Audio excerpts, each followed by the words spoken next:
I mean, nothing will ever top my dad as a driver. No one will ever top my dad. Because He blew off part of his fingers with a cherry bomb and made himself deaf in one ear. Oh, on the fuck. my highway. dad drove down the highway with both arms out the window.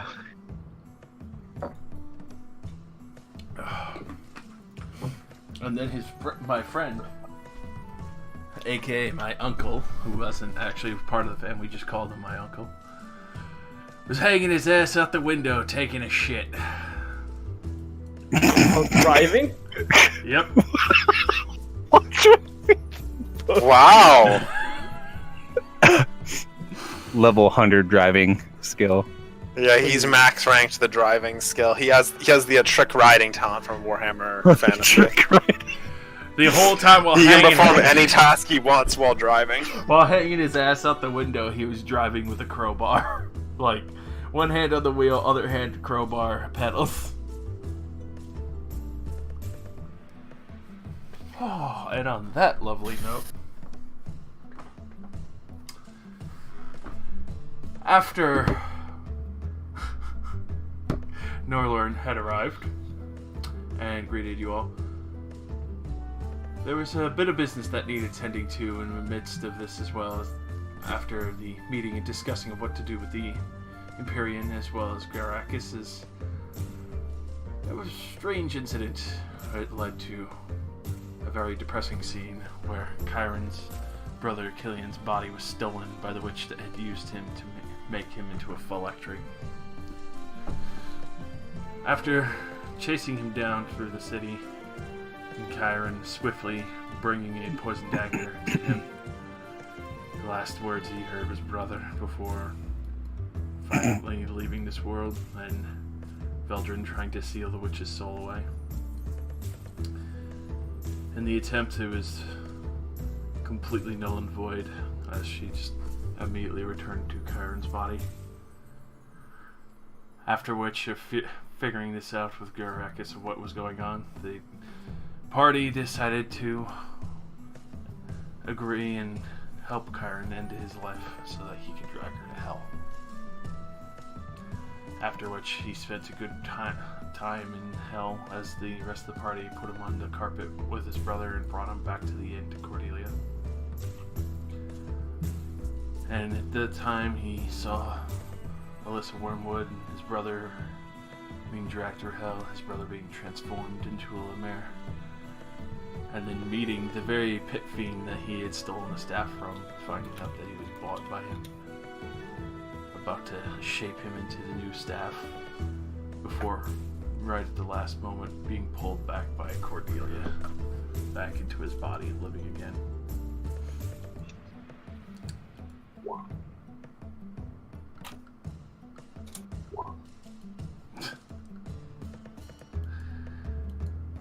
After seeing what happened with this situation and his brother Killian unfortunately unable to come back, he decided to rest up for the rest of the night, especially you, Chiron, being horrifically exhausted of being dragged through hell and being torn from that plane spiritually and brought back to your body and put back in your mortal coil. After which, you were setting down to rest for the rest of the night, and everyone getting ready for the plan of moving out in the morning from Balachush, and Norlorn waiting for his knights to get with the rest of the saltpeter. Veldrin was approached by a peculiar-looking man, dressed very heavily in garb and not really letting much be shown other than his hands, really. After which, he introduced himself as Vodaf and gave Veldrin a strange little glass orb with what seemed like mist inside of it, and told him that he knew the party and that he would be of assistance if in emergency, and that item would call him if broken on the ground.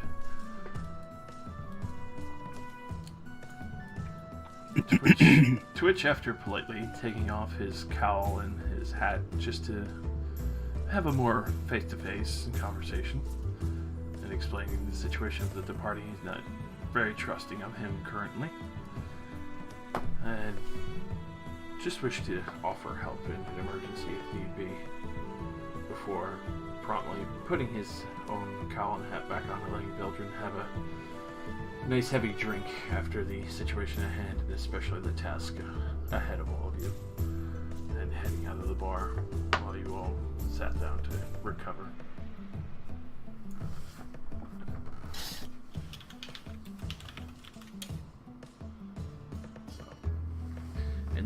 As the morning comes around, anyone who's awake fairly early in the morning can see Norlorn is sitting there having a fairly hearty breakfast and discussing a few matters with a few people down in the bar. It looks to be more people from the order between knights and other superiors. And you can tell that they have quite a few supplies stocked up and ready. Barbara is moving a little bit slower, but you can tell she's a little bit nervous at the prospect of what's ahead. As well as Karen, you are back at full HP, but 4 levels of exhaustion, and still feeling a little better than you did yesterday, but still dead tired, especially from being actually dead for a good period of time.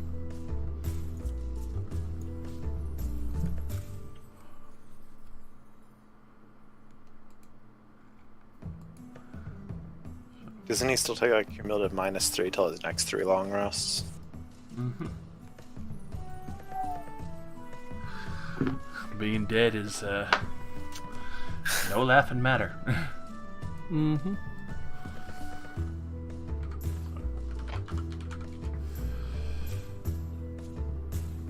As I would imagine, Journey to return from.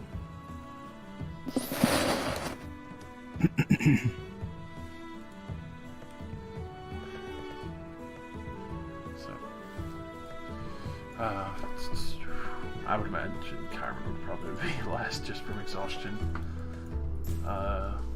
Makes sense. I would imagine Anne or Veldrin or even Cordelia being up a little earlier, and Caldir, you probably Yeah, I mean, Anna always wakes up at soon as sunlight. Like, the literal crack of dawn. mm-hmm.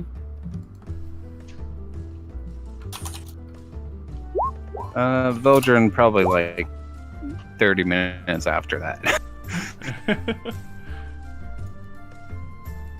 Yes, and Caldir is enjoying a very welcomed and very much needed long rest, and being able to do so peacefully finally after feels like almost a year of her hounding him.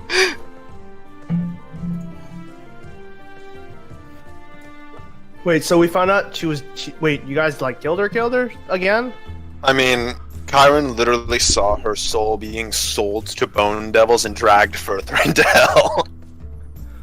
Okay, well, Does that, so I'm betting pretty hard that she's legit dead.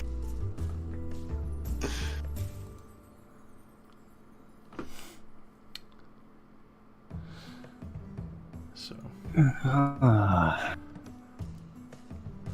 as you come down, Veldrin, and I would imagine you're soon to follow. You can see Norlorn. He sees all of you and just waves to you down like, Veldrin, and down here. Took the liberty of ordering a fine feast before we set out for the day. Need to keep up your energy for the long travel up the mountain. It's going to be a difficult road on your bodies. Yes, sir. Squire Veldrin at your service. Enthusiastic, I like that.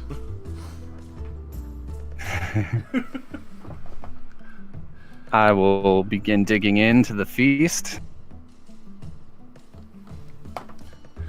That's perfect. So, you have a full spread of everything between fruits, eggs, bacon, bread. It basically looks like he's ordered everything that Erlina had in her stock here and paid in full. Anne, Yes, Filter? How do you get into your armor every day? By yourself? I mean, yeah. Well, how else would I do it? Normally you have people helping you. It seems like it's kind of complicated.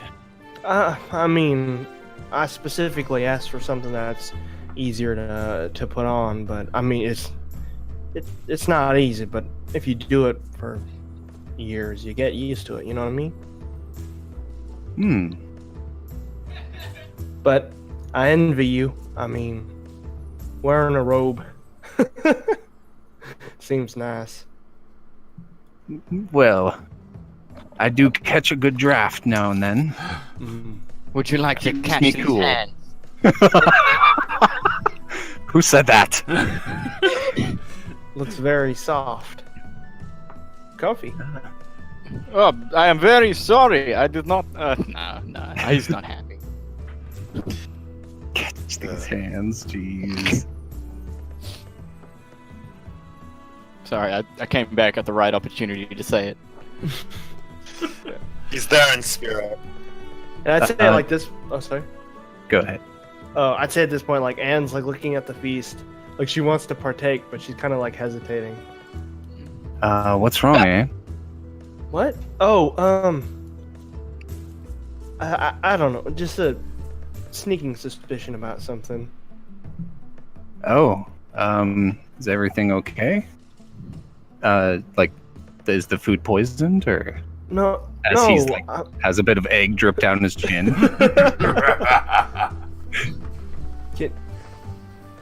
Can you keep something between you and me? He quickly wipes his face. Of course. He leans in. I noticed something the other day when we were trying out the carpet and the broom. Yeah. What's that? Caldeer is so much faster than me on this broom. And like, I was thinking about it. It's not like it's not like it's more of a it's only got a set amount of like magical power. I'm not really someone who's really into this kind of magic stuff, but I mean, it's only got a set amount of magic power, right? It's like I'm not like holding it wrong or something, right? No, I'm not sure. Maybe your armor is heavy? I'm not sure. Is that what you're trying to say? I mean, yeah. It must be my armor, right? Yeah. Well, it's certainly not you. But I'm not really familiar with this magical item. And I'd say at that moment, like she pulls it out and like here. Maybe you could. You do a lot of magic. Maybe you could shed some insight into this. Yeah. I'll grab it and start examining it. So go ahead and Broom of flying. go ahead and give me your counter roll. Okay.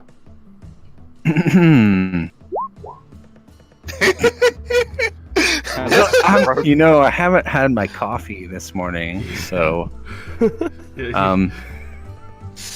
but here's the thing. This item it goes slower, sure, but it's good for just transportation. If you ever need to go fast, you have only but to ask me, and my magic will cause you to go the same speed regardless of your equipment.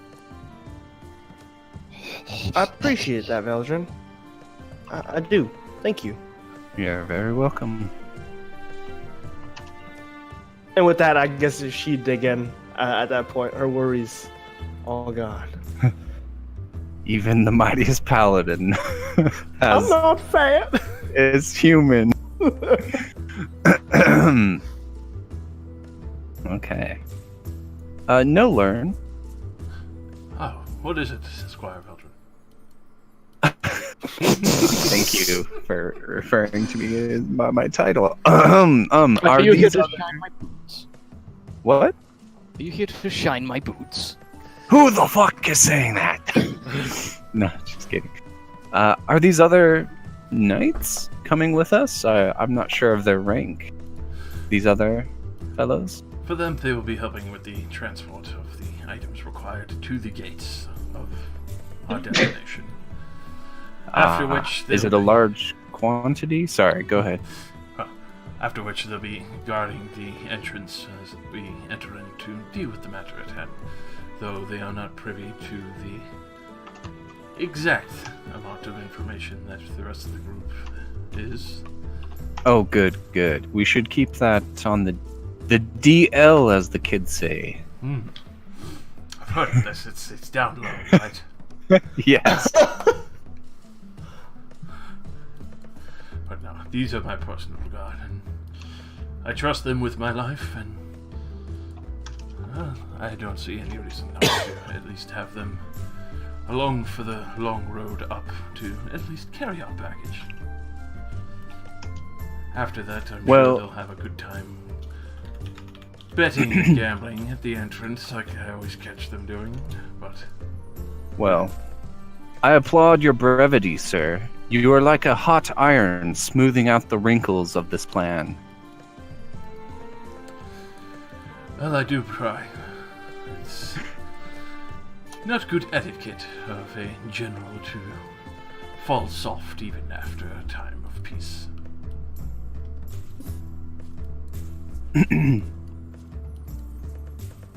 He says as he puffs on his like weed pipe.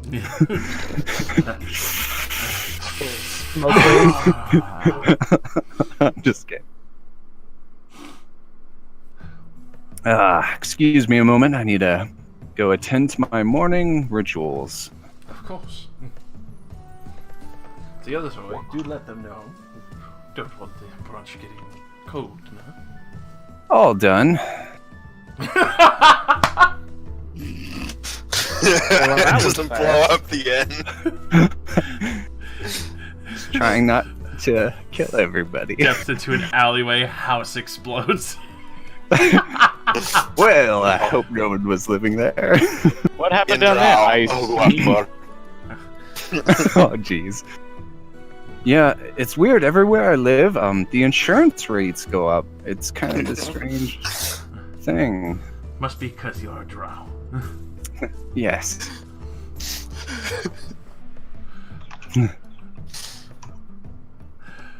Oh, God. Well, hopefully the others are okay. Well, I don't blame them for getting some extra rest.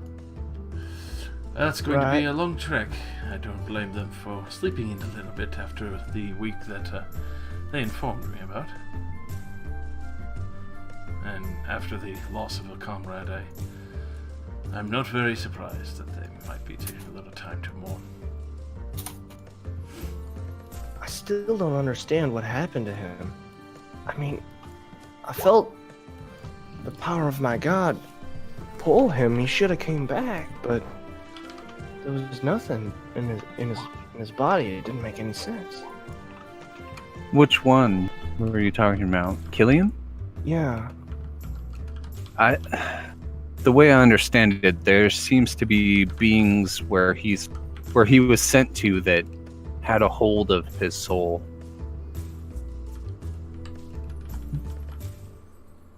Debts owed and deals struck, I imagine. I see. Yeah, such is the price of siding with evil, but I wish I could have saved him.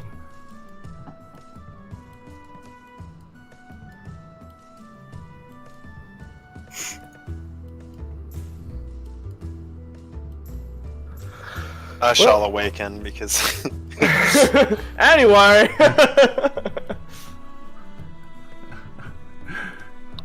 So,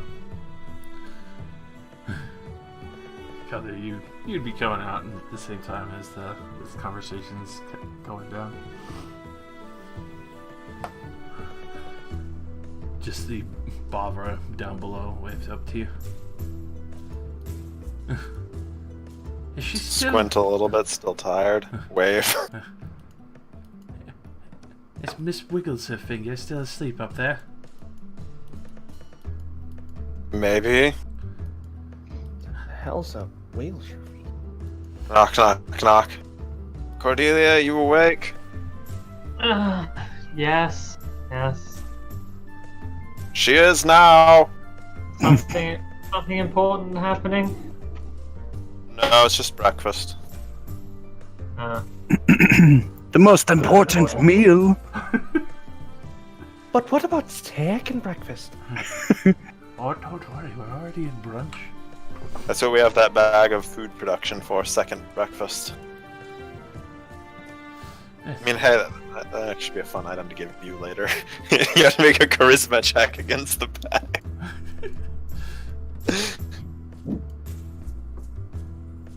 It's like what? For it to like... For it to Not- give you better food.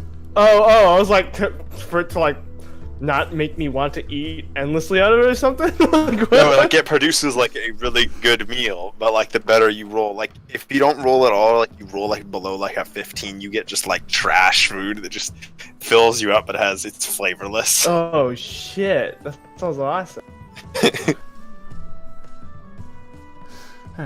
And yes, the reason why I call her Miss Wigglefingers is the first time we met. Well, I should say, correction, the first time we met while Chaldea was around, she insistently wiggled her fingers at me and said she was casting spells, but nothing happened for a very long time until I followed them out to the farmlands with that strange mare. Then after that, she continued to wiggle her fingers for another minute, insisting that something should be happening to me, but then she blinded me with one. Like she poked you in the eye. Yeah. You know, it sounds like that, but no, it was her continuing to wiggle her fingers from a distance, and then suddenly I just couldn't see, like somebody pulled a hood over my face. Maybe someone did. Chaldea. Why are you standing behind Anne? I thought this was a table. I didn't realize that Anne was standing on top of the table. She's right here where I am. Like, Oh, okay. Well, I mean, the table ends right here. So basically, Anne is just standing on top of the table having a conversation with Barbara. No, she was right there. She was right here. On my screen, she was. On my screen, she was right here where I'm standing. Oh, what the- So I was really confused. I was just like, is this where the end of the table is now? That's interesting. Just like pull up a seat like right behind her. Don't say anything. Don't say anything. Just like, yeah, this is what I wanted. It's okay. He's like a cat. He does that. Just kidding.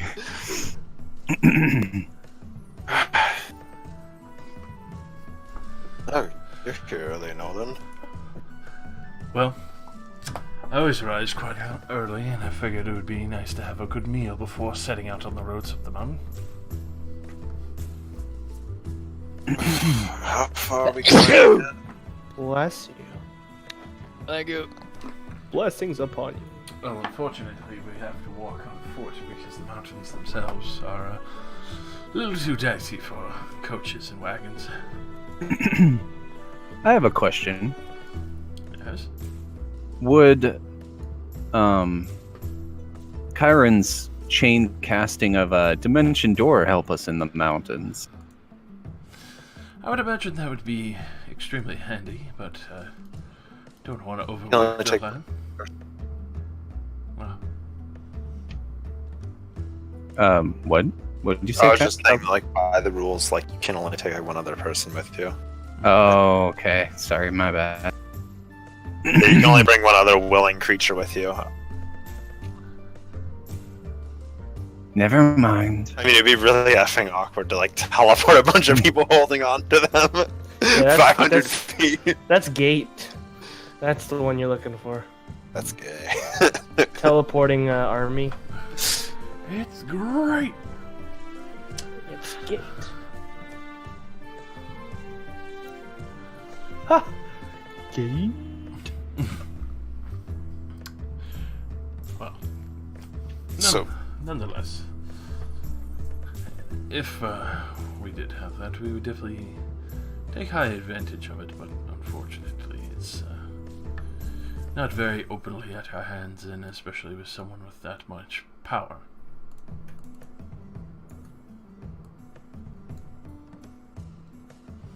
I guess there's too much carpet as well. It's too bad. And besides, we still have to transport the other supplies that are required. You cut a little bit there. You said another train's matter. We still have to transport the other supplies. Yeah, that too.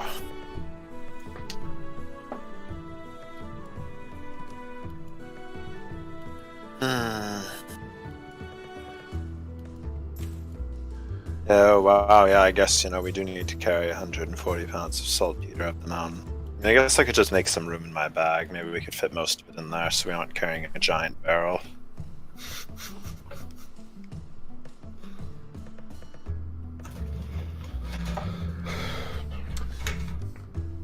Well, enjoy your breakfast. Everything's been paid for, and I will meet you at the northern gates before the Pantheon Rose pilgrimage path. Alright then. Thank you, sir. Cheers. And do you actually intend to come with us? Well, I mean, do you not want me to? No, I'm fine with it. I'm just surprised. It's not exactly the brightest prospect in the world what we're gonna go do. Well, not exactly the brightest prospect. That sounds like it could use a little light. You fell right into that one, Kaldir. I should have foresaw that, but... Besides, she's Radiant Shield as well. Be a waste to let her skills go to waste, and we will need all the help we can get. Thank you, Veldrin. I appreciate that.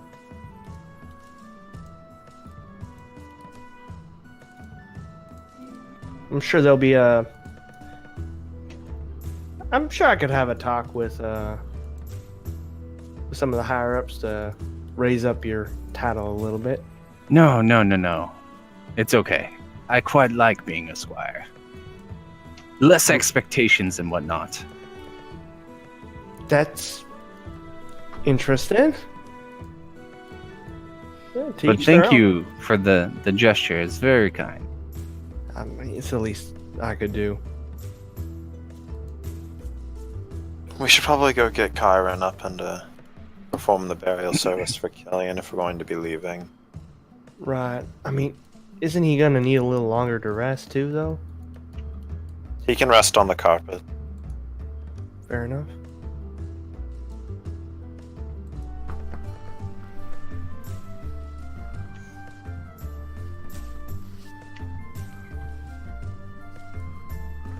I'll be right back.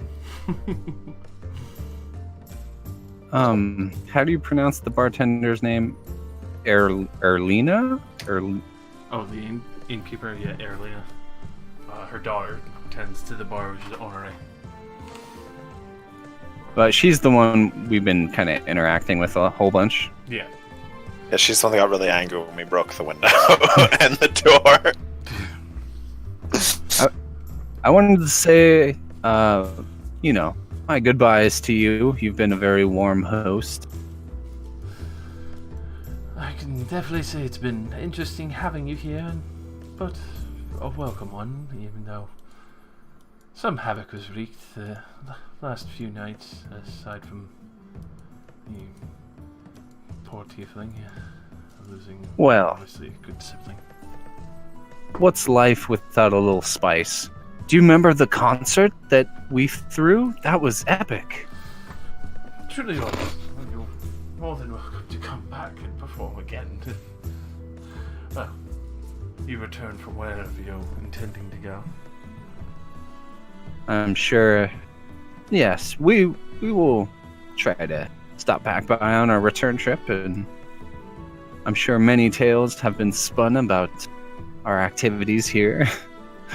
Quite a lot. I think this place is going to get rather busy in the next few days after word spreads around a little bit more. Well, I wanted to give you this, and I know it's not much, but I just felt it was appropriate. It's 30 gold pieces. Thank you. There you go. And like a tip. I don't know what to say. I don't know what I did to deserve this, but thank you. Like I said, a very warm host and very understanding of our strangeness.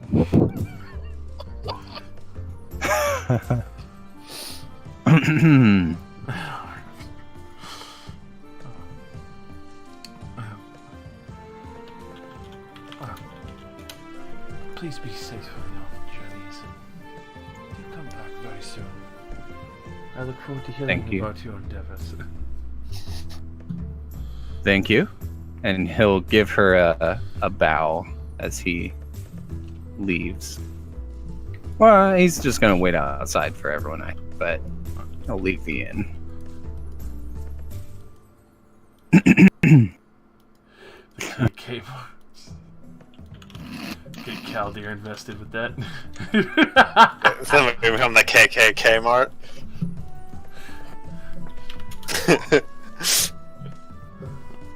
70% of us talking people is just we don't take kindly to your kind around here. We don't actually sell anything, we're just racist.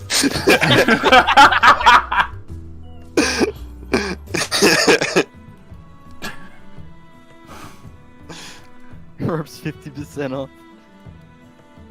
Pre-packed nooses. We sell Reagan you special. pre-packed news. The Reagan special. Instead of like the Dungeoneers kit, it's the Lynchers kit. The Lynchers kit. The suicide hotline. 10 pythons and a hammer. Fine hempen rope pre-tied into a noose.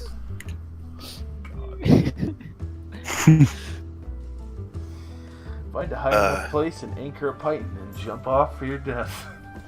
No, I thought that was just the torture for the pre-noose.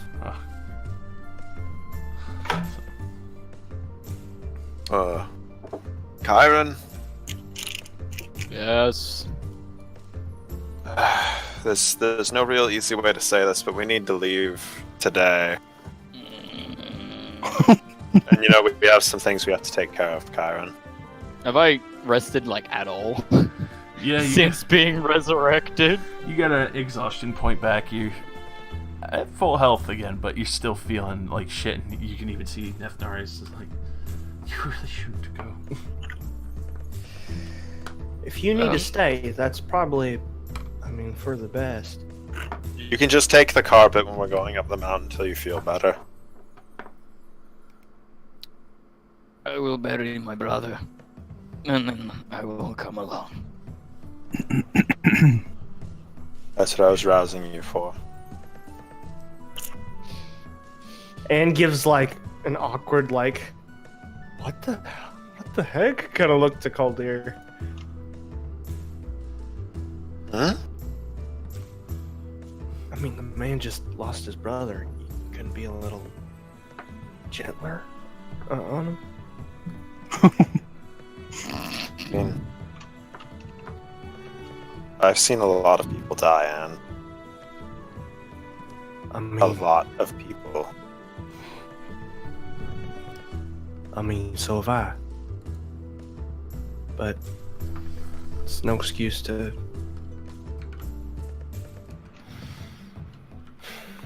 There's still a point to common decency.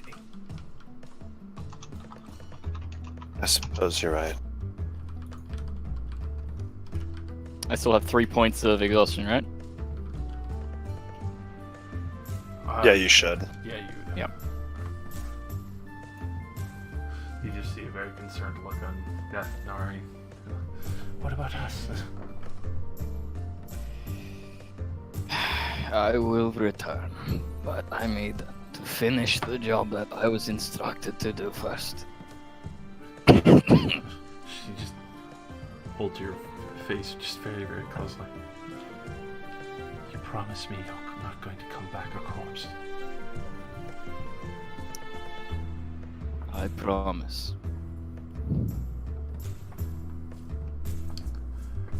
She'll give you one big kiss before letting you start getting ready. Ooh. I'll be waiting here then.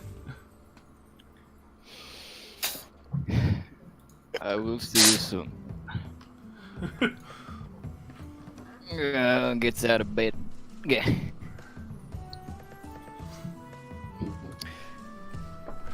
Done! And then the Amazon.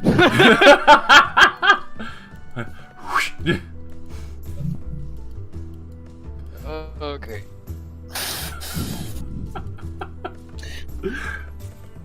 Give a little affectionate tail flick to Nathnari's face. Just giggles. Alright, time to go. Cordelia, I got Kyron up.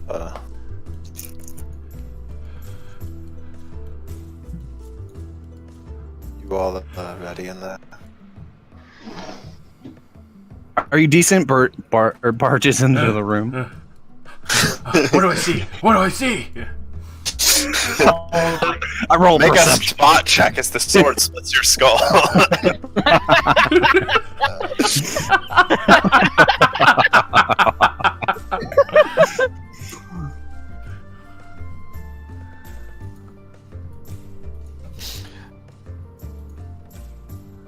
Past all the gushing blood, you can't actually manage to see anything. Shit!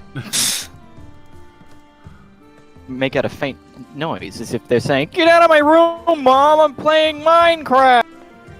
I'm playing Fortnite.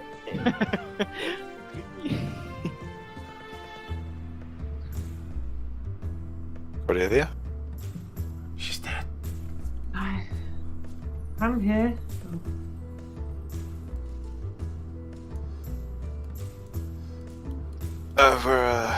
I got Kyron up for the,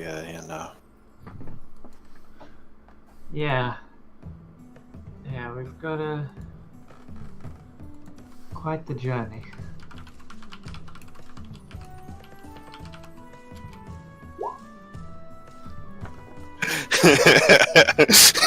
Igor, you must wake up.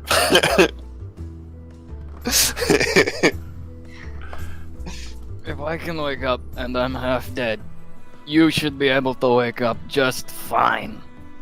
I'm the one that had to bring you back. Mm-hmm. And I'm the one who nearly got turned into a fucking demon staff. That wouldn't have been good for anyone. No, not at all. I mean, it could be really good for Veldrin. do you Igor, I mean? will strangle you. I think his stuff is good enough already. You know. Seems to cast enough fireballs with it into us. But we're fine.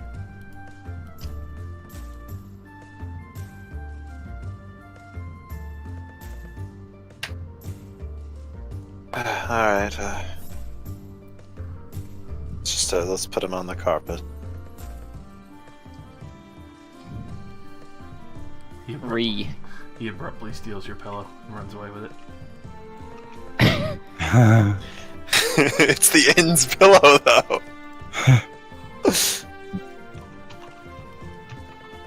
BYOP, bring your own pillow. Why do they always send the poor?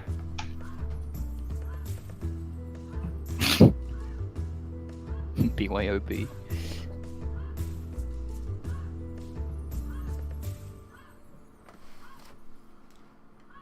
Is someone playing Link in the background? Yeah.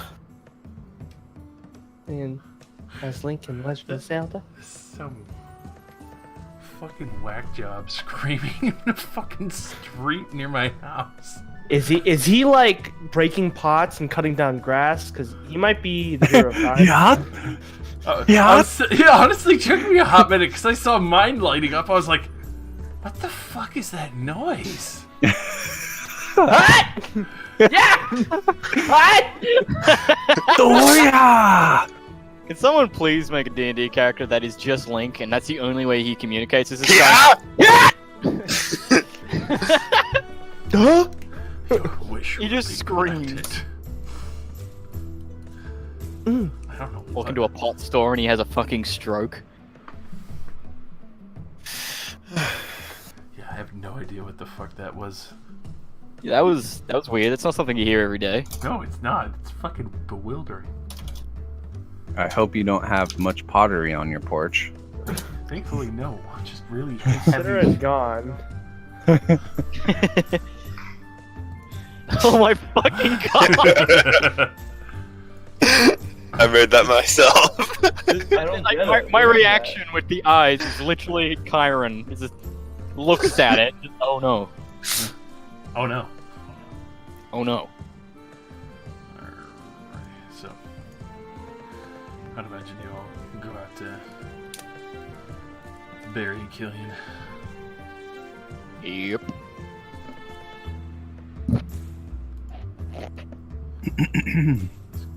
Cordelia's pillow was kidnapped by Igor.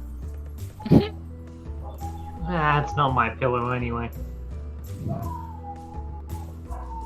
Now we just got all sorts of weird noises going on. Uh-oh. That guy's got your dog. He's gonna smash it like a pot. You a big pile of goop.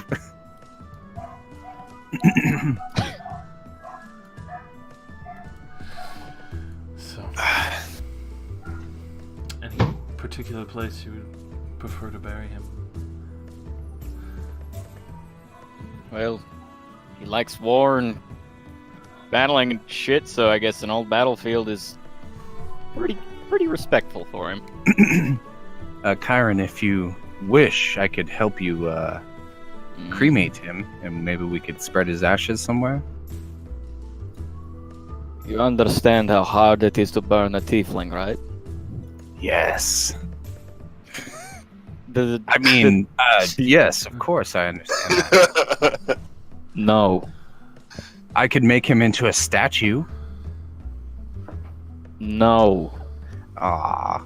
I ate his soul, now I want to eat his body. I want more. So it's fairly easy, especially next to the swamps. All the old war fields there, especially the old ruinous weapons marking fields and old war machines. Cordelia, can you make it so that he can't be raised as a zombie or something? I can. Okay, good. The ceremony will only last a few days, maybe a week at the most. But it can be done. I don't know if we have that kind of time. It lasts that long. It doesn't take that long to do. The Oh. effect lasts that long. It'll- Oh. Well, better than nothing, I guess.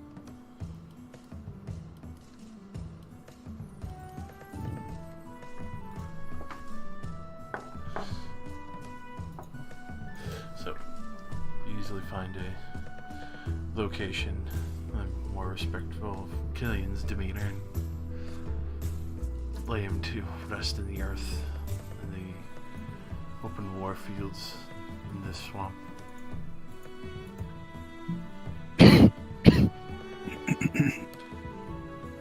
After performing the ceremony, you can feel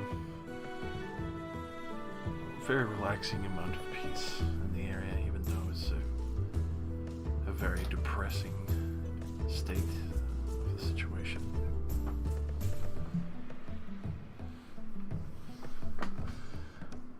After you take your time to mourn and read out Killian's rites and collect your effects after,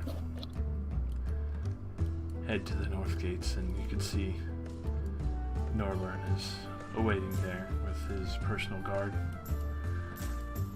Some loaded up with very heavy bags, others that look like they're kind of sharing the load of walking around with the 120 pounds of saltpeter, so sharing 60 pounds each.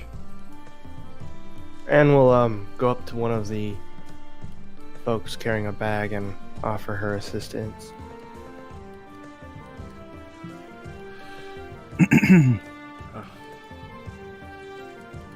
I won't say no, but I'll say I don't warn you. This is packed pretty tight and heavy. I think I can manage. So he'll give you the 60-pound barrel and pick up the other pack supplies and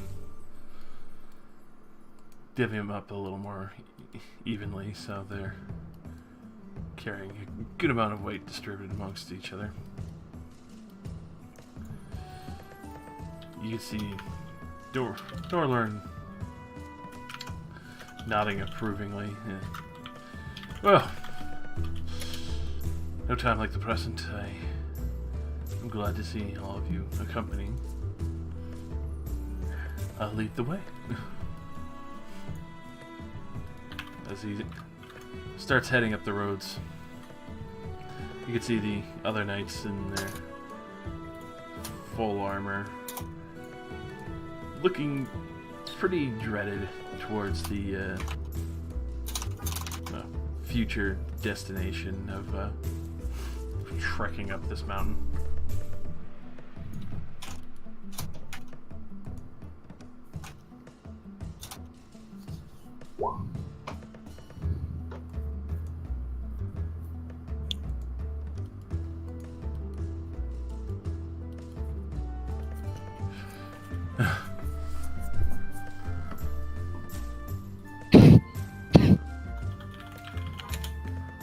He's even got the coffee match.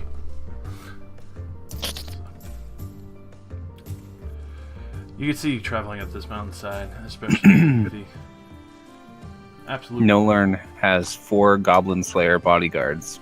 damn right. Sorry. They won't be distracted by pussy anytime soon. Pussy, is that some sort of goblin?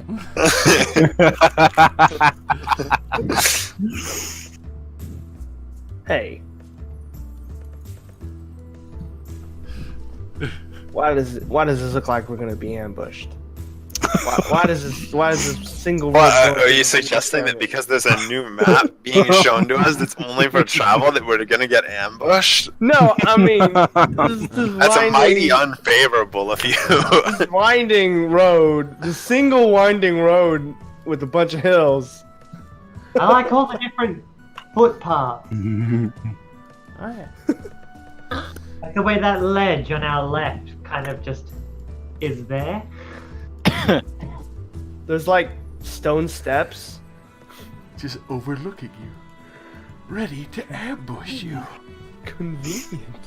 And the way this path on our right kind of just goes in a U-shape and doesn't really end up anywhere. And then Modus, the Eternal One, comes out.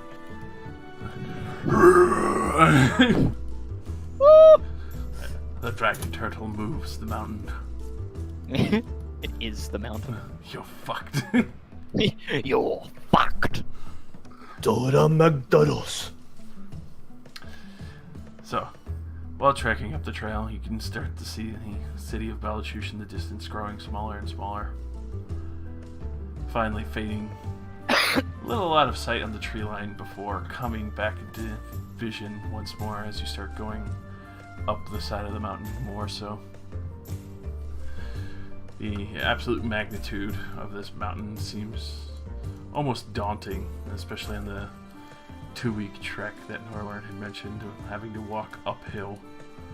You can see why not many people bother going up and down these roads too much other than on pilgrimage possibly. Especially with the myriad of temples up above, you can see why they were put up so high and seemed the most sensibly defensible position as well for most temples to have their homes.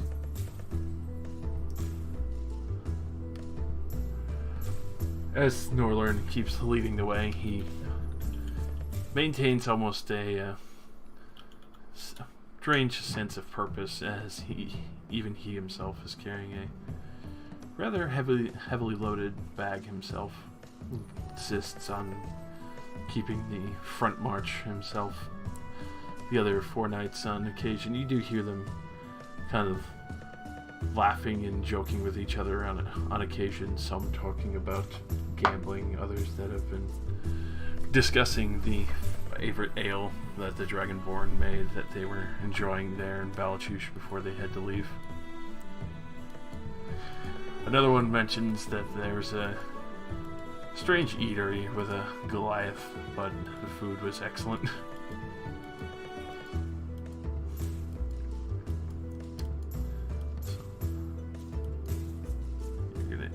You end up easily traveling 2 days. It's very quiet and peaceful. The wind just kind of howls over the paths as you start going further and further up the mountainside. So, Chiron, you can mark down another 2 points of exhaustion recovered. Woohoo. Start to feel a little bit better, but the hole in your chest, the scar that's left there, is still very prominent. Is a nice constant reminder.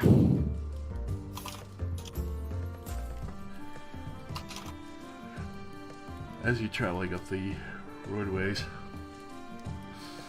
you do end up finding a few of the knights' names: Grigori, Bartolus, and Ben. Grigoris is the more gambling type, and seems to have enjoyed a good amount of the gambling halls down in Balachush.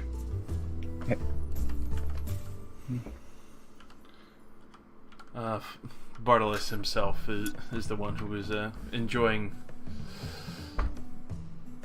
the good ales down in Balachush, and seemed to have taken a liking to the way they were making it a little more heavy and rich. Hey, Josh. Yes. Where am I? Where are you? I don't know. Where's Vildren? Did you guys forget me? You succeeded the stealth check so high that you evaded even the GM. He pops into existence. Where have you We'll been, hike it. Vildren? Oh, where haven't I been?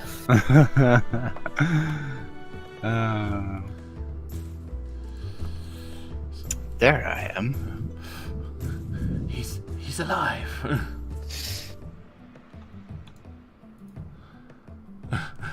Sorry about that. It's okay. You foolish fool.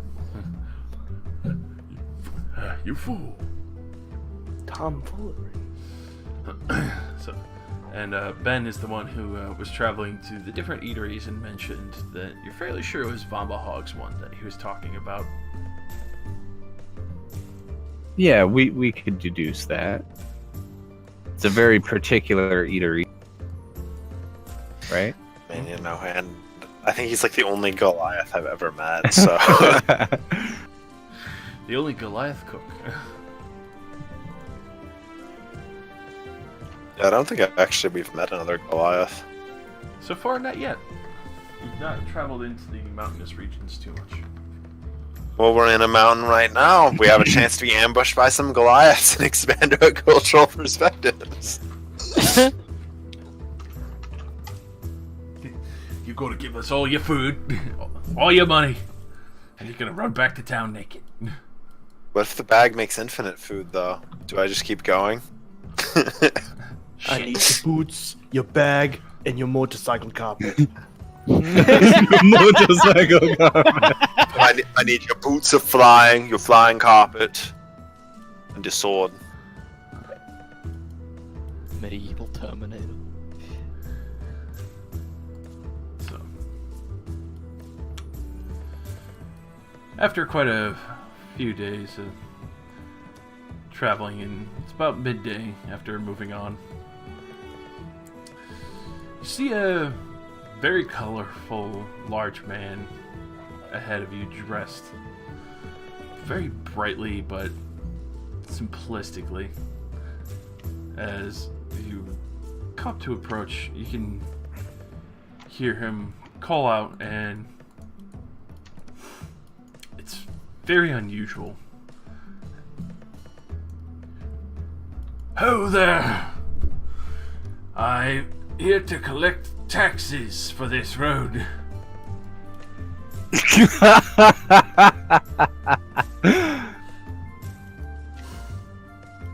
Sorry. Taxes? I didn't hear anything about taxes being done on this road.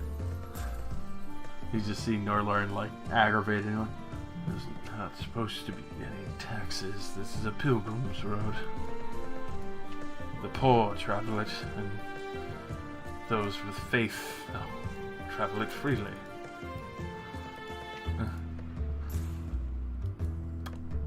What's your name, and who are you collecting the taxes for? I'm Road Warden Panache, with the greatest flash and beautiful armor on this entire road. And you can tell he's forcefully putting on an accent, but from the distance, even this far out, you can tell that's a fucking ogre.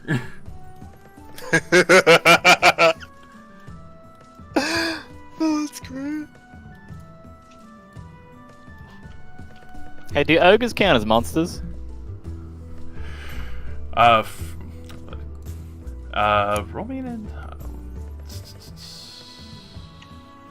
Roll me. I feel like you would just know that, though. I mean, like, if in terms of like spells affecting it, it seems kind of weird to not actually know what would fall outside your own purview. Well, I think that's what he's asking. For spells, you would know they don't fall under monsters. Oh, he casts Charm Monster anyway. Disadvantage, you piece of shit. You'd have to like sprint up though, because I mean, if we get within range to I communicate. mean, I assume Nolan's stopping. We're like coming up behind him, so he's probably like, Yeah, so even then, that you're still. It's like one movement action, really. yeah. So you could move closer and strum. You just go up there. Just run up aggressively, strumming. He's like looking like, what the hell? Do like a knee slide towards him.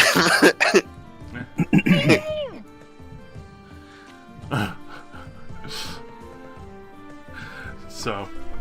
That's fucking amazing. You're fucking amazing. Here's all my money.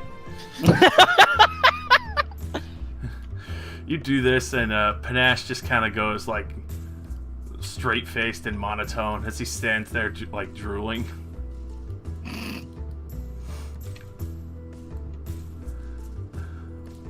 I think it worked. That's effective. Panache, is that you? You got no response as Norlin goes to start moving ahead. Are you okay? And he regains his whole. You what? Are you okay? Are you okay? You froze up for a second there. On top of the hill, you can hear him call. Somebody call out, Panache! Hey, we need it.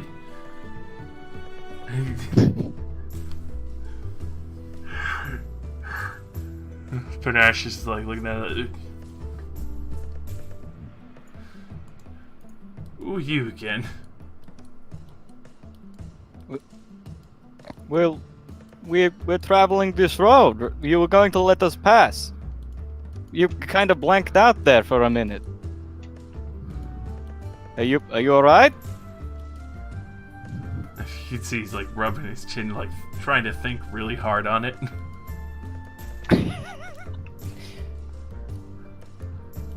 Do you need a minute? I can wait. That's all right. Panache! Panache!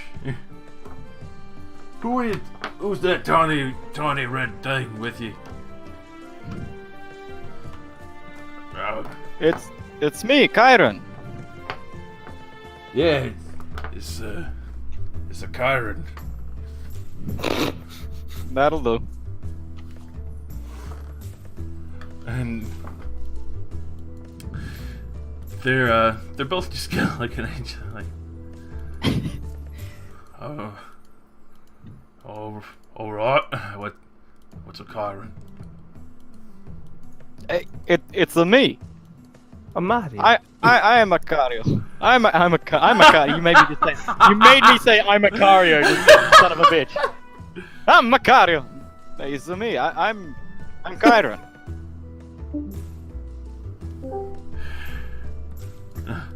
Right. I'm and you can see he's like recomposing himself, like.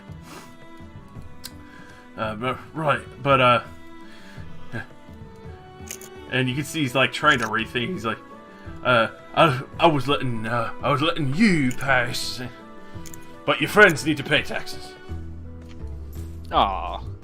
But my friends here have been helping me travel. I've been horribly injured not long ago. You think that you could at least let some of them pass, just for me? Roll persuasion. With advantage, he's charmed. Mhm. All social checks. Oh, Oh my god. I tell you what. I'll let your friends pass if you give us a week of rations. Oh, that's easy. And I just pull out my everlasting jar and just start bringing food out of it. Will this be enough for you? See, his eyes light up like, oh, that's perfect. I hope this will do you very well in the future, my friend. You can see him like scooping it up and stashing it in this like overly flashy velvet silken pouch that he has. You see the over the top like large plume feather on his hat. It's just like bristling. Like it looks like this ogre has no fucking business for wearing any material or clothing this nice. I mean, should we really just leave him here? Oh, I thought you were Miss Anti-Murder in any way. Who said I was gonna murder? Fizzle! We got food for the week! They are going to be taxing other people less fortunate than us, I'm sure. Exactly. This is a pilgrim's road. Look, all I have done is allow us to pass unhindered. We probably should stop them.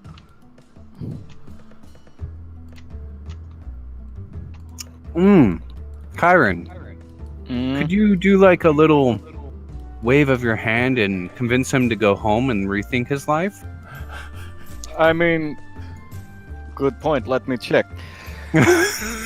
You start walking up like the little side path that they have. You can see there's like two large bedrolls that have just been kind of like stitched together by other bedrolls and other such material. And Hey, you can see him like already stuffing like a huge handful of meat rations in his mouth. just gonna walk up. You know, you don't seem like you're actually taxing people, but you are hungry. You seem like you are very hungry. Is everything okay? Not really. I mean, no, not really. It's a bigger brute than me and my friend Fizzle here. And I just really want to leave this path, but if I try and leave, he'll eat me and Fizzle. Well, what is he, a big bully or something? No, he's a smart. He got two heads to match his wisdom.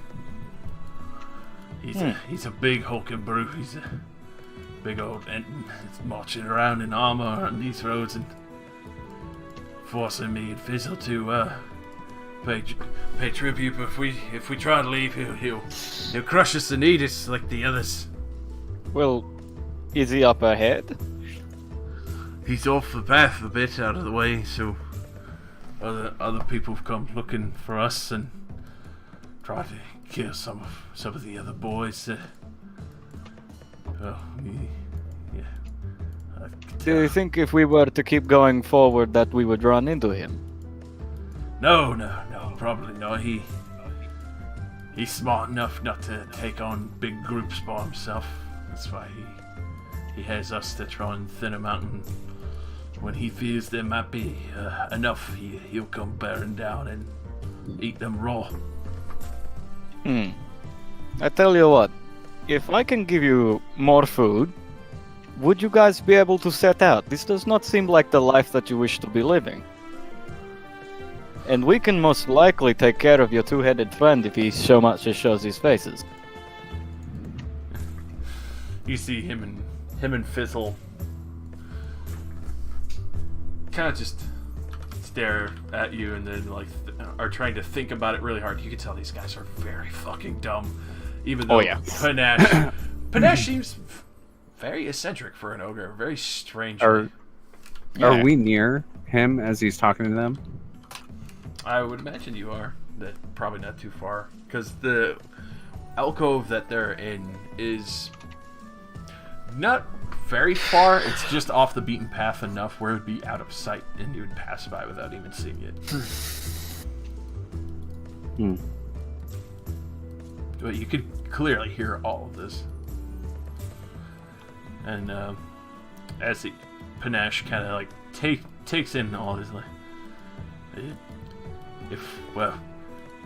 we might not be able to outpace him. He's chased down people before, but hasn't had to chase anyone in a while, so maybe he's gotten fat and slow. I doubt he'll be able to keep up with you two. You look very fit. Right. Yes. So, what do you say? Fizzle's scared. I don't like it. Upsets me. It's alright. As long as you have each other and a copious amount of food that I give you, you should be fine. We will more than likely run into your friend before you do. You say you kill Big Boss. It's not exactly hard.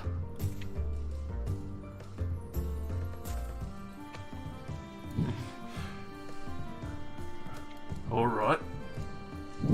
And you could hear, Fizzle, shuffle and attempt to whisper, but you could tell he has no sense of his own tone of voice. If they're busy fighting these dudes, we can run faster. He squashes them and eats, gets fat and happy, falls asleep. We go to the other mountain.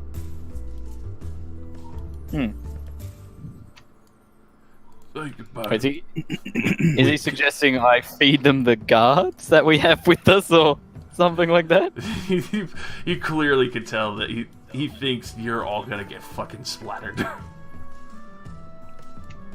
I mean, if you want to tell him that we will be up ahead and we have lots of goodies, you could do that. And then while he's distracted with us poor little people, you could most certainly get away. Roll for persuasion.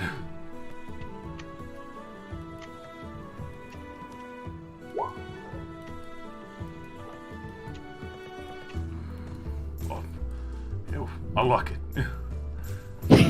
we tell Horsebiter that these guys have good food, and he's pointing to all the stuff that you just gave. We show him some of this. He comes gloating over, tries to have make a fine meal out of the rest, and except the Kyron. The Kyron. The Kyron. And then we leg it back to our goat farm on the other mountain. That sounds a lot better than what you are doing now. Probably more peaceful too. It's so much tastier. I imagine. All right then. Elf Good meat's idea. Fucking disgusting. Yeah. Agreed. Right. So we can put this plan into action now. Yes. He immediately stands like, I'll go ahead. You Panache, pick up your stuff. Go back to the farm. I'll catch you over there. And he like scoops up like some of the nicer rations that you gave him. I'll get him on the road. You'll be expecting and to be able to take you by surprise. It'll be one of the turns that overlook that he can push people off real easy. Don't let him. All right. Don't let him push you, but he'll come down quick. All right. Thank you for that. And with that, he you can see him surprisingly weave a spell before he actually starts flying up the mountain. Huh. As the Panache starts packing up everything else. You can see he looks like the bedrolls themselves were probably backpacks, as he just dumps everything in there and then loops them together and puts them on his back and starts going down the hill. Thank you, Kyron.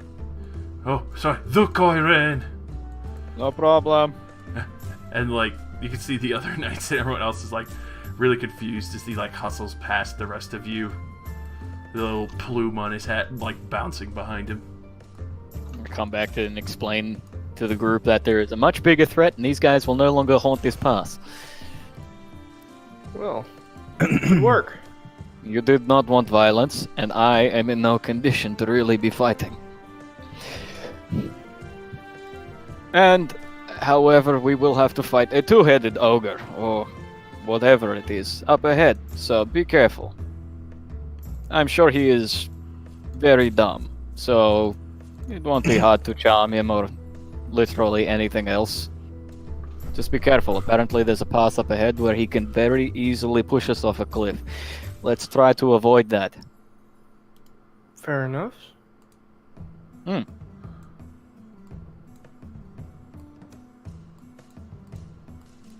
gonna get back on the carpet and lay down. I've done my job.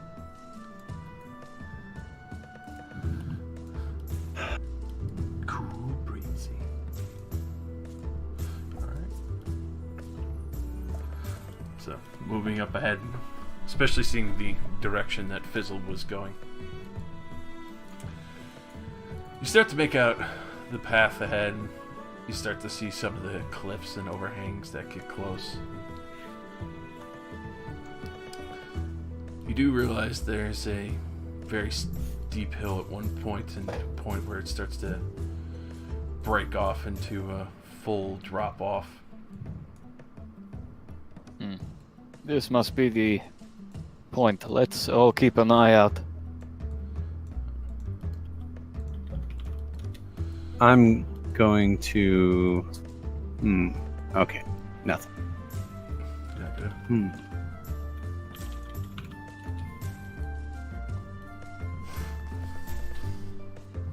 So, especially since all of you are looking out, go ahead and give me perception checks at advantage. Is he gonna be trying to cartoon behind a tree? His entire body sticking out. Hey, stupid. If I can't see them, they can't see me. Nice, mostly identical roll, and Woo! We are so in sync. Wow! I've been feeling fine. So, alrighty. Veldrin, Kyron, and Cordelia. Well, especially Cordelia and Veldrin. Both of you actually see what looks like little bits of two heads kind of peeking behind what looks like boulders that have been precariously set up that would cross the path, probably around this area in the smallest section. As well as you, Kyron, you can see the various boulders set up, and some of you are looking around. You're kind of focused on trying to find the ogre. You're not really paying attention too much to the situation. You can see Norlern is kind of eyeballing the boulders as well. How big are the boulders? Easily big enough to crush a horse. Holy shit. And you said the thing is hiding behind them? Yeah. Is everyone ready? I have a plan. What exactly ready is for your what? plan? Ready For the big two-headed idiot. He's hiding over there. I'm gonna start things off with a very hilarious action. And we'll pop out her broom. I cast animate objects on the boulders. Fucking meme lord. Yeah. The boulders just start beating the shit out of me. Beating the shit out of him. What the fuck? What's going on here? He just immediately Boulder friend, no! you see these boulders like stilt up for a second. And suddenly like, wait, what? Wait, what? Wait a minute. I'm in danger.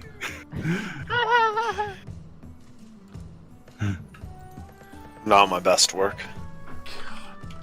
See, there you go. Somebody beat me in initiative. Congratulations. Mostly dead person.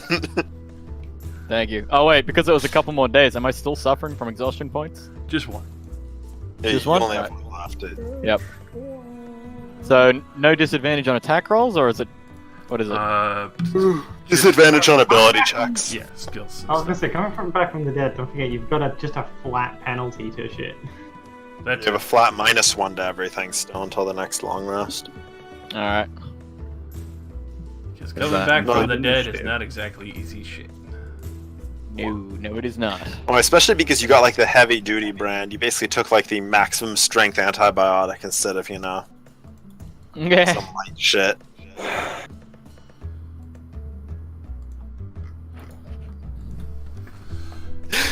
The rocks are like rocks friends. Fucking. Let's see. I knew that would be entertaining. So, he's over here, Yep. and the rocks are over there somewhere. What size were they? Huge? Yes. Okay, awesome. Well, I can. If it's huge, I can only animate one rock, and then a medium-sized rock.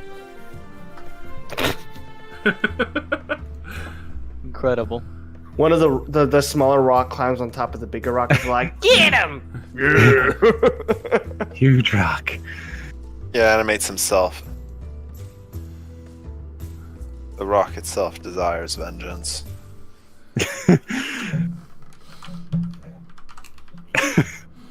Now I will roll you down the hill. Now I will roll your ass over. How does it feel? Awesome. I'm very happy at this turn of events. That was a fucking beautiful start. The rocks are our friends now. It was just Alright. a prank, bro. Oh my god. I don't know if I'm doing. Yeah, I'm still doing 2d10 with my lovely fireball. Indeed you are. You have a fireball? A firebolt. You have a fireball? Did Are someone you- say fireball? Your turn, Karen, as you suddenly hear, wait, what? And then you see the rocks like start picking up and moving to start like barrel around him. You see the other rocks that were like still around there since they were like precariously perched, they all just start going down the hill and crushing the path a little. Alright. But no, I needed those! No, we needed them!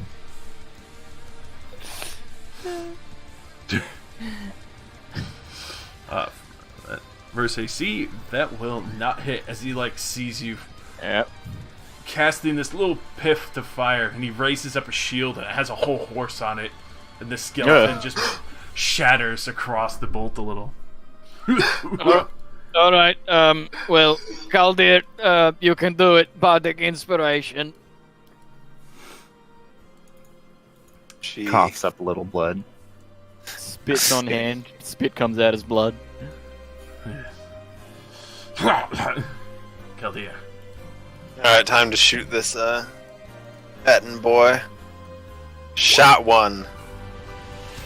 Oh, my best work! Jeez. My gun actually... I mean, does Bardic Inspiration prevent... I mean, yeah, nah, I'll just switch guns. It's Of still, course it jams on the first shot. yeah, it would add, but it's still fucking 2. That was, like, the worst roll possible. It doesn't even turn red at a 1. Yeah, whatever, okay. I have more attacks. Yeah, does that hit? Definitely. 21 for that hit.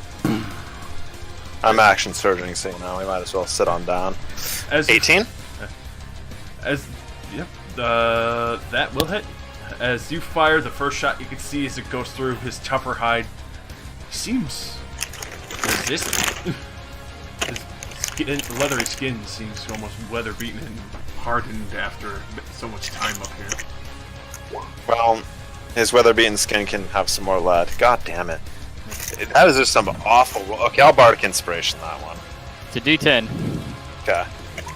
Ooh, D10. Yikes. Oh! Just like every time. So you you fire. You're trying to aim it a little bit better, especially hearing Kyron's words and knowing that he's not feeling too well. Unfortunately, he just glances off one of the metal plates on his belly. Yeah, look, it's sparking. I know, idiot. I hesitated after having a mental flashback to shooting Kyron through the heart. Well, I guess that was my my great turn of rolling an unnatural amount of ones.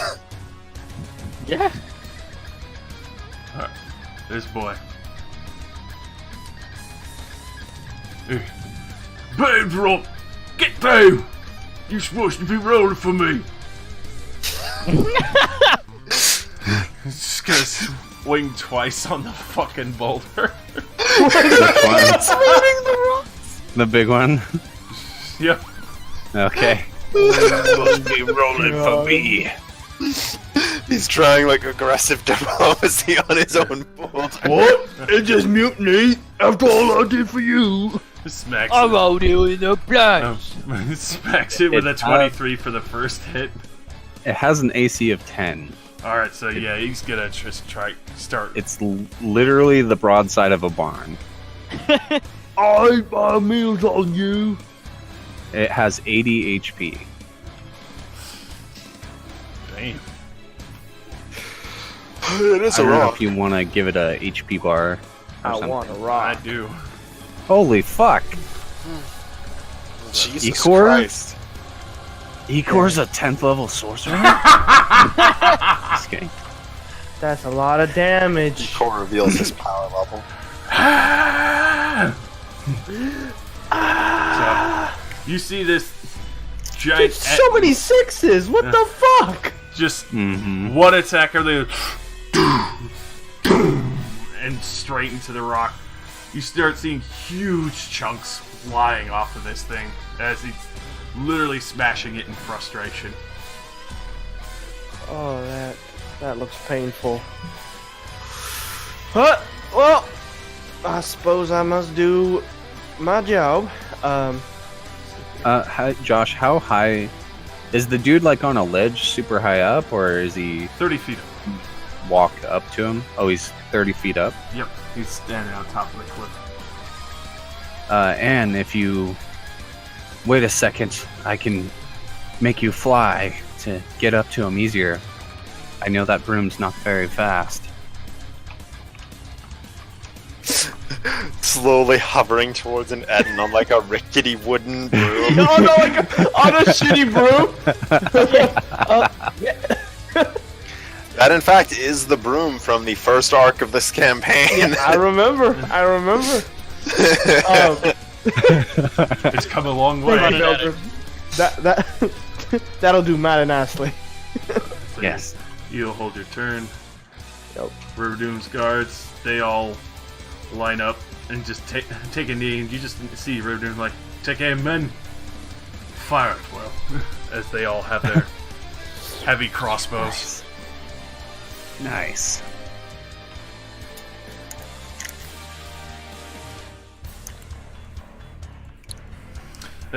Two shots find their purchase. The others just kind of plink against the shield and armor of the Etten. You see, he kind of looks down in frustration and anger, like, if you roll for me, it wouldn't be having this issue. Stop yelling at it!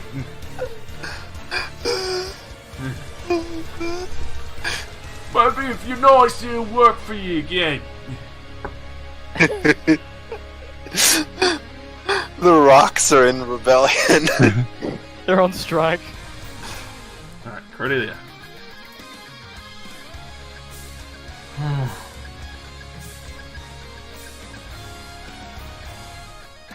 Sometimes I do not like being the tanky one. Walk up ahead.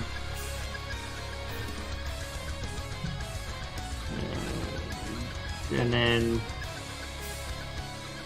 where is it? Bonus action.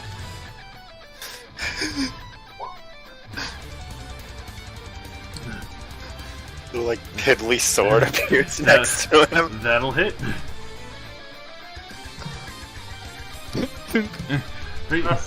Swing my swing my spiritual weapon around so it looks like the rock is doing it. Oh yes. Oh! I told you! These rocks are special! Shut up, idiot! No rock that got swords! Older people! Don't you have it on! Yes. Over the sword, like next to the rocks, it looks like the rock's wielding it.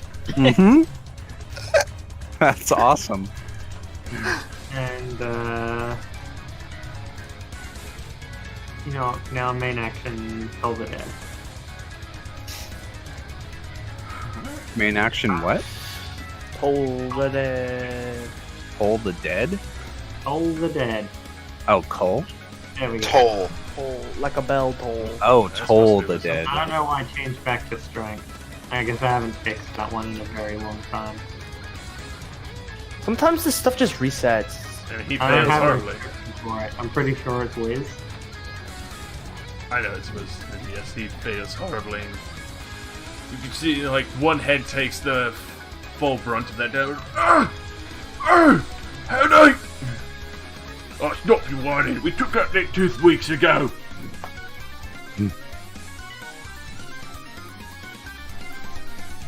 This music is not fitting of this combat at I all. know.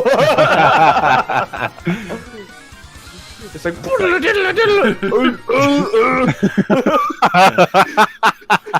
Let's see. Oh shit.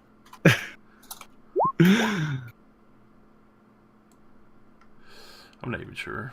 I've got so many pieces of music. I need to start getting rid of it. There.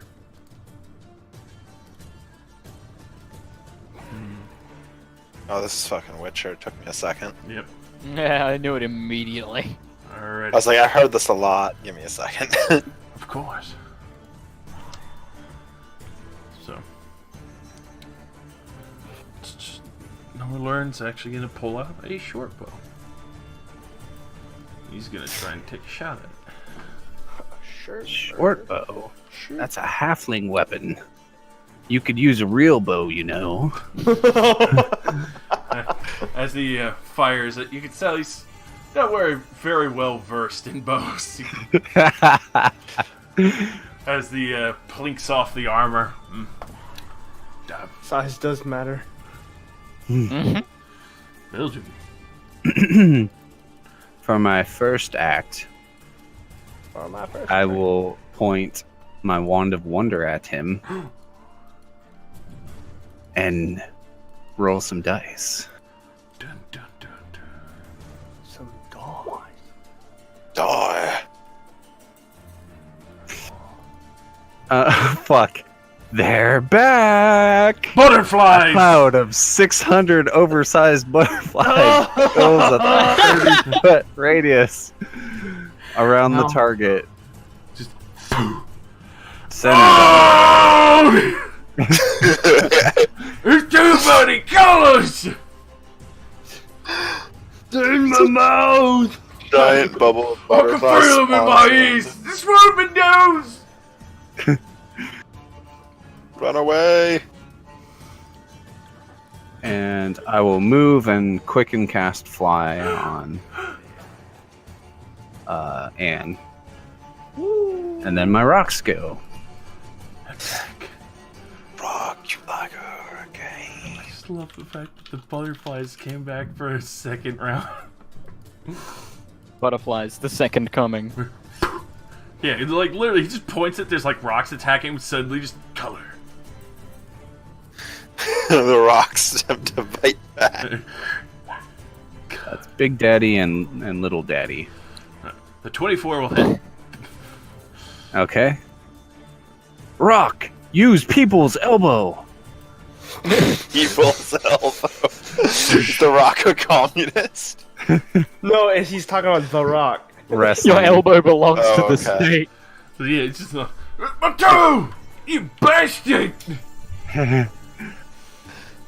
and you take your turn. Alright, so. Thanks, Vildren! She shouts as she, like, I would say unsuredly flies up. Kind of forward, a little bit too hard.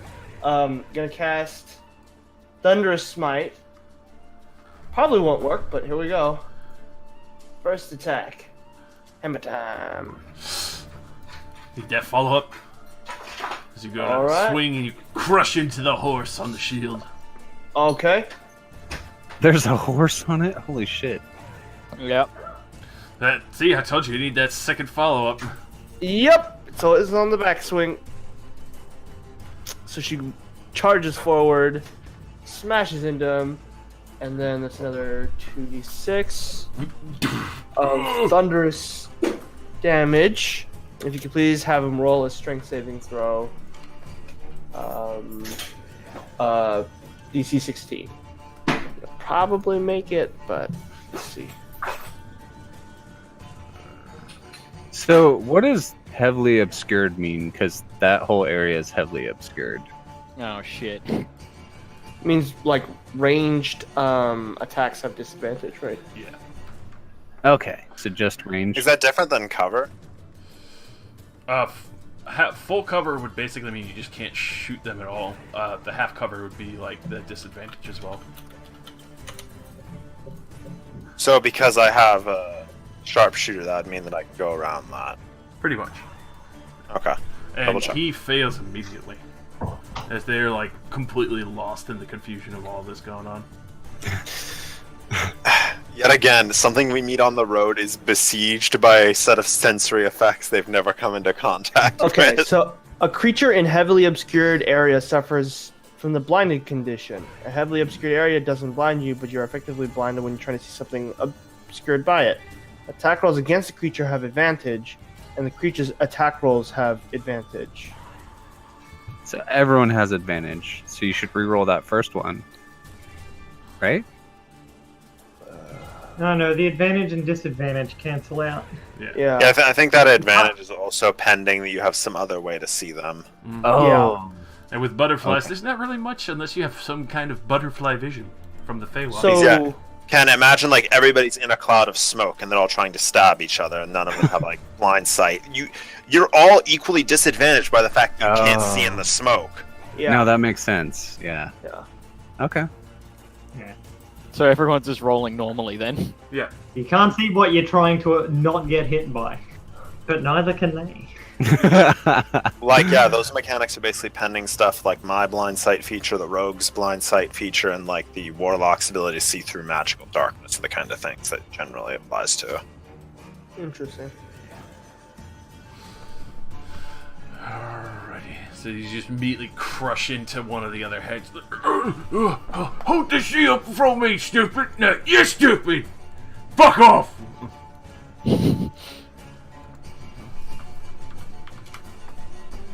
And I will end my turn. Face up. Trap card. Kyron. There's now just fucking scintillating colors of butterflies flying everywhere and boulders falling down. What the fuck? Alright. How far does this magic carpet move? It's like 50 feet per turn, provided that you're really effing light, aren't you? Shit, I'm he's really retardedly fucking light. Yeah, man, I'm bringing- stupidly late. He's the So Pretty sure it's 50 feet. I just brought it up. No, okay, it is 40 feet. Yeah, until you're over 600 pounds on the carpet. So yeah, you're 40 feet. you would have to try. okay, so I guess I get here and then just move up by 5 feet. I'm not that far away from this big guy now, right? Yeah, you could go diagonally and still make it 35. Pythagoras theorem. True, but I don't want to be too close. I just want to be close enough that I can look at him in the fucking eye, or through the butterfly. You fly up through the butterfly and look through the fly. Through the fly. You got through the butter part. Excellent. Everything I do is still going to be at disadvantage on him, though. Oh, no, wait. I'm in it as well, so I guess normal. Yep. Yep, alright. Sure, whatever.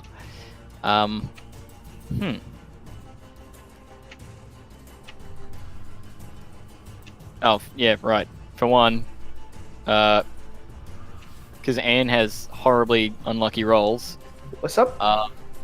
you get bardic inspiration, buddy. Yay! The first attack will hit, then the backswing won't. Oh, man, that'd be unlucky, wouldn't it? And we're gonna go for a spell here, and you know, I'm just gonna... Ah, fuck him. I'm just gonna Vicious Mockery him because I want him to have disadvantage on his next attack.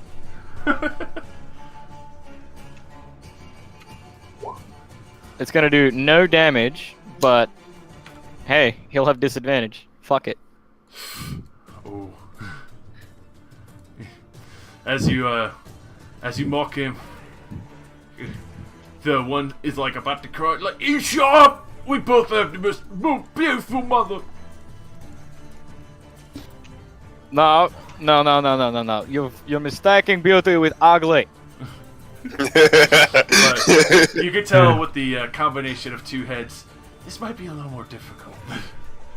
Could have viciously mocked both. God damn. Galdea. Using my last grit point, I utilized a class feature I forgot I had till the end of last session to bonus action unjam my pepper box. Which, I mean, I still do need to roll for, but I can't actually fail, but we'll roll for fun so I can waste a good roll. Yep. Wait a minute. Wait, so as a bonus action, so you didn't have to be using an extra attack the whole time? I only got it at level 10.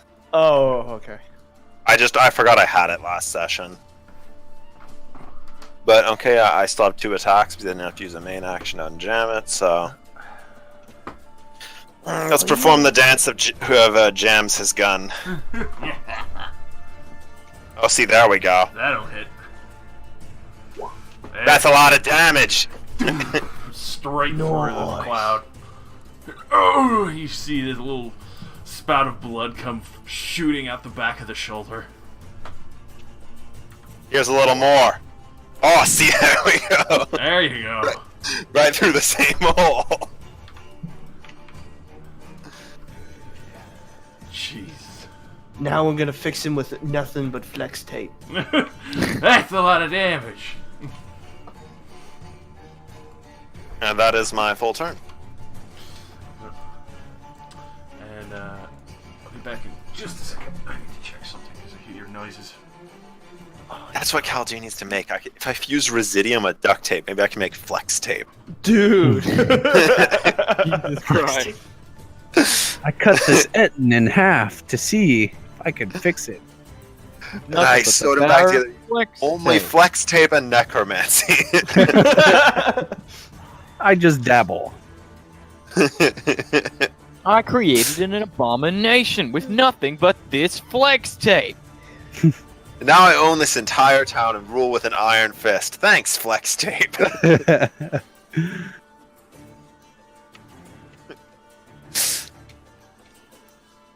prove the power of Flex Seal, I've ruined this holding post for a magical artifact and repaired it using only Flex Seal. It didn't work. Yeah, it didn't work actually.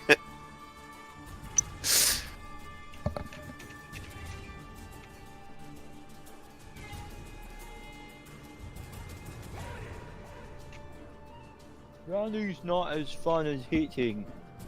Not one bit fun. Ogre Magi main in the house. You're shooting up Ogre Magi right now. Yeah, I am. I remember back when they changed him really, like a ton. They removed a bunch of his damage and gave him mad health regen. I'm like, this isn't my Ogre Magi. Just the neighbors screaming again. They're having a good old Halloween party, I didn't realize. Alrighty. So, back to Horsepower. I'll fix you, Trader Stones! He's gonna fucking swing on the little one with the sword and the big rock. Okay. Rocks have eyes.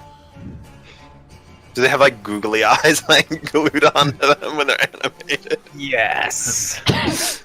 Both would. I will it so. Small Rock has 13 AC. I thought you were gonna say 13 gig googly eyes. That works out because it's a 19 and a 16.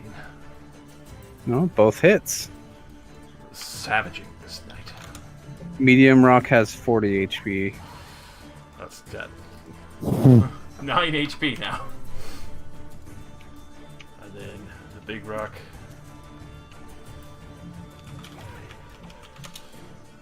is dead. No, you killed your only friend. Cordelia, roll me a dexterity saving throw as it comes barreling down the mountain. Alright. Time to fail a dexterity saving throw. Let's go. Oh! Called it. Hot shit. Rock rolls for me now. All fixed, Rock! It work again! I call Rock Repairman. That's 64 bludgeoning damage as it rolls over you. Fuck. Look at them high numbers. Damn Since it. he cut it in half, shouldn't it be half damaged? That's just the half coming down. Oh my god. Question. I sawed this boulder in Does the half. rock count as magical damage? No. Then it's 61, baby! Damn. Natural one. Jesus Christ. That's Jason Rock. That's like if Indiana Jones tripped in that fucking boulder scene. Riverdoom's guards are reloading. They don't have the freeloader feat. Cordelia, you're prone and feeling very painful. Yeah, I'm There's a very I feel clear painful. indent of you in the I'm roadwork. stand up. I'm gonna stand up.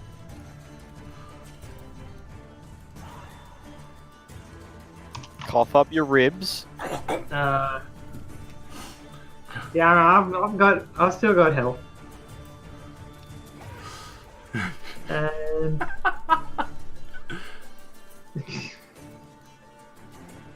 it's a good thing I didn't have any concentration spells active. Indeed. Well, Barbara did come with us. Has Barbara decided to do nothing? Oh yeah, she's not getting into. Dude, she's not a fighter. She's a lover, not a fighter. I mean, she could go rob the Etten. Go steal from him. The fucking sword that's like 3 of her combined. Pickpocket it. Get your ReZero theft out of here.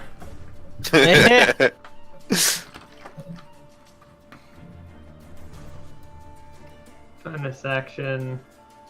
They mean Konosuba. Yeah. I'm sure he did. Yeah. Mind your tongue. Bye. That will not hit.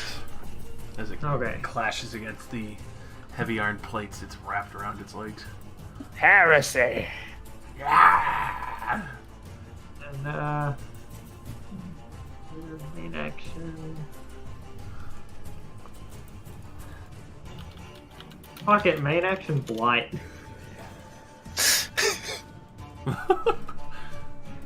All the butterflies die. No! You killed them. Butterflies take the brunt of it. Jesus Christ. That was a high roll.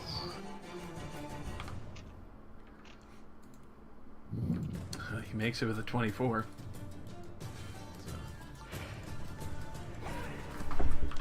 He'll take the 22 damage. As you see suddenly, after you hit him with the blight, all the butterflies around him just suddenly wilt and die and start floating down. Ugh, I think that's somehow worse.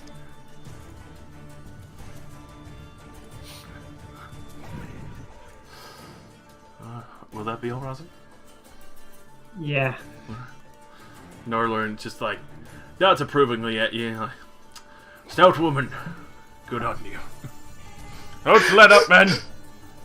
She's a fucking rock roll. She's yeah, that's good. I'm okay. Knock another arrow, and he'll finally find purchase with his unskilled shooting, especially with the fucking butterflies falling out. Jesus Christ. Jesus Christ, it's Jesus Christ. Jason Bourne is Jesus Christ. Just like tink right into the fucking side of his head. Hello. Yeah, shut up there, you know. Belgian. I'm gonna move up and give him another shot of the Wand of Wonder because it's funny. Fire that laser. Ooh.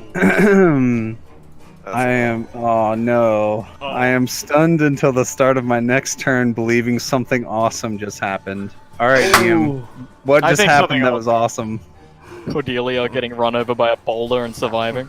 So literally, you at the same mixture of like the butterflies coming down, you point out your wand and cast it, and then a brief flash again, blinding you. But for everyone else, there was just a brief flash of light, and in your vision, you see all the colors turn into fire, and then they just become scintillating colorful fire butterflies that launch up and explode into the Etten's face. Oh, yes. Yes. I must learn the spell. Butterfire still. Oh no. And Alright, well.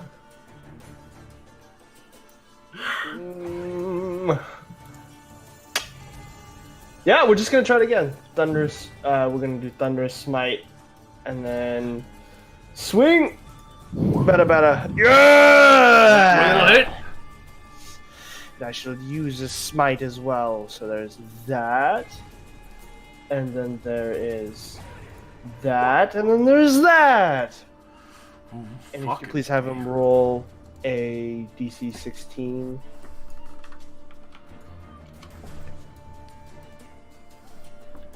Have him roll a DC 60?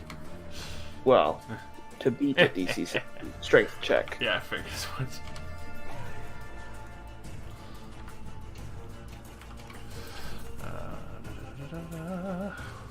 Please fail. He will fail. Yes, he is knocked prone. Oh! I attack with advantage. I bring the hammer down on one of his heads. Oh, I'm gonna roll that bardic inspiration. D10. I fucking called it. Oh my god! Your bardic inspiration is cursed. What is this? So he Alyssa's spitting on all of us. So, he falls down, the other one, like, conks its head a little bit, but then the other one notices you coming down towards it and just raises the shield enough, just... You just fully smash what's left of the skeletal horse on it. Dear lord. Damn. I'm sorry, Lord. God. Oh man. It's down. If I hit it, that's a crit, right? Down... With a melee weapon. With a melee weapon, No, it wait, would be no. advantage, yes. But it would not be a Okay. No, I don't want to get near it. If it hits me, I will go down. crit. It's a no from me. Let me just. Shooting at it, though, will be a disadvantage, because it's still prone. You know, I want it to stay down. Hopefully. Let's see if that works. Going for that wisdom. That wizened rape. 17. Or 16 if that counts against being, you know, my exhaustion. That will be a 20. Jesus fucking Christ. Alright, well, more bardic inspiration for fucking Anne. Woo! Didn't really kill this motherfucker. Please don't let me down, Anne. I hold my action till he stands up because I probably can't shoot him from this angle. Alright. Gonna shoot him when he stands up. Yes, that is my intention. So, Do it. He does stand up. Okay, well, there's a lead solid waiting for him. Oh god! Oh man, sit back down. Jeez. It was such a bad damage roll every time. You know what's funny? Does that kill him? How do you want to do this? Oh, As he stands up, I pull back the hammer and fire, and he basically leans right into the bullet and it goes through his chest, exploding out the other side in a shower of viscera. I didn't know you had hollow point rounds. It's a perk I picked up last level. I got rid of my stopping power. Alright, so with that, sits up and just and lays back down at the top of the hill. Need to go subtract all the bullets I just shot. Yeah. You know, if this was their leader, because he's a big scary dickhead, do you think his cave or whatever he lived in nearby would have all the best goodies from, you know, they're picking off the other travelers? Worth having a look. Maybe there's some potions for Cordelia. Kyron, Ah, did you see it? Did you see the spell? what I saw butterflies. Yes, the butterflies. Flaming. Hitting the Etten. It's beautiful. Are you okay? Yes, I am never better. Did you hit your head? I mean, Cordelia got hit pretty hard, but I didn't see you get hit. Did you get hit in the head? No. Oh yeah, Cordelia. Are you okay? Sorry that rock-eyed animated hit you. That's all right. It just, crushed most of me. I'm Yeah, not it really good with still tastes healing. blood. Sorry. I wish I could help you. All right, here, take this. I give you a potion of supreme healing. Supreme brand. Yep. What the hell are you standing up after that? God. And flies down. Woo!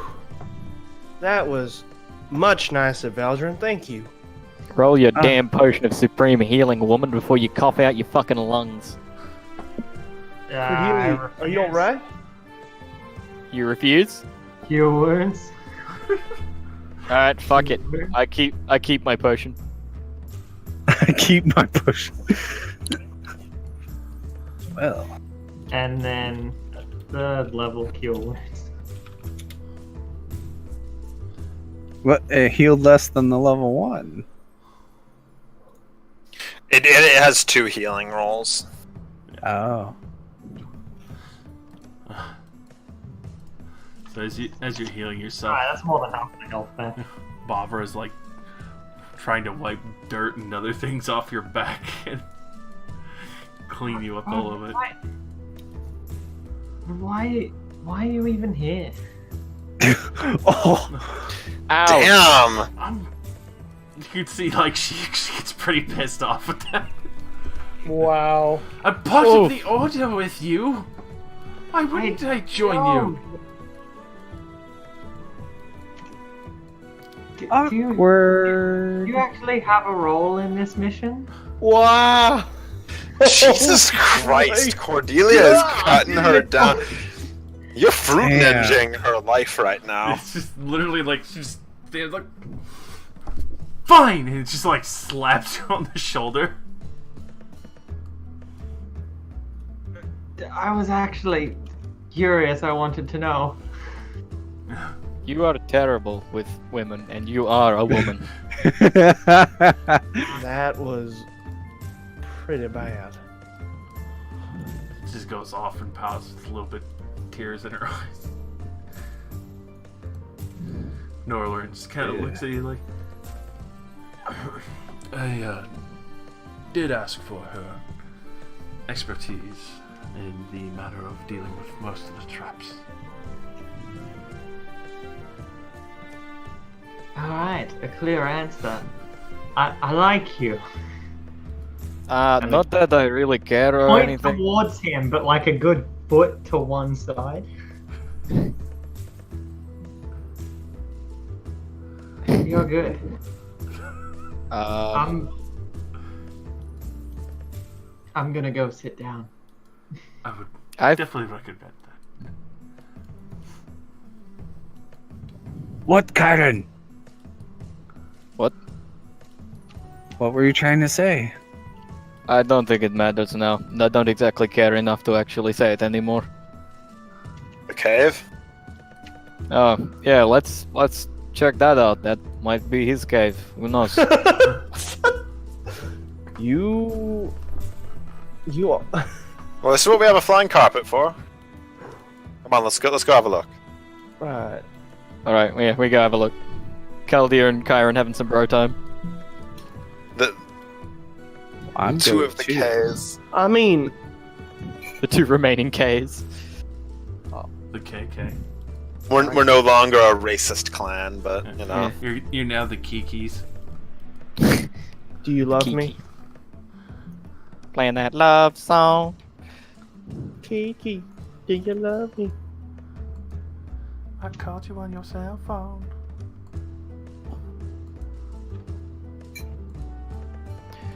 Alright, let's go have a look at this cave before the women start tearing each other apart. Alright, I guess I'll stay here. Yeah, make sure they don't tear each other apart.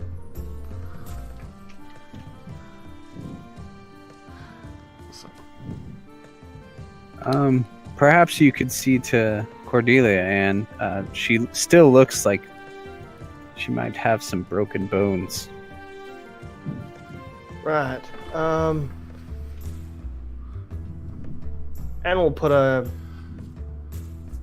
hand on Cordelia's shoulder if she'll let her, and pump like 20 lay on hands.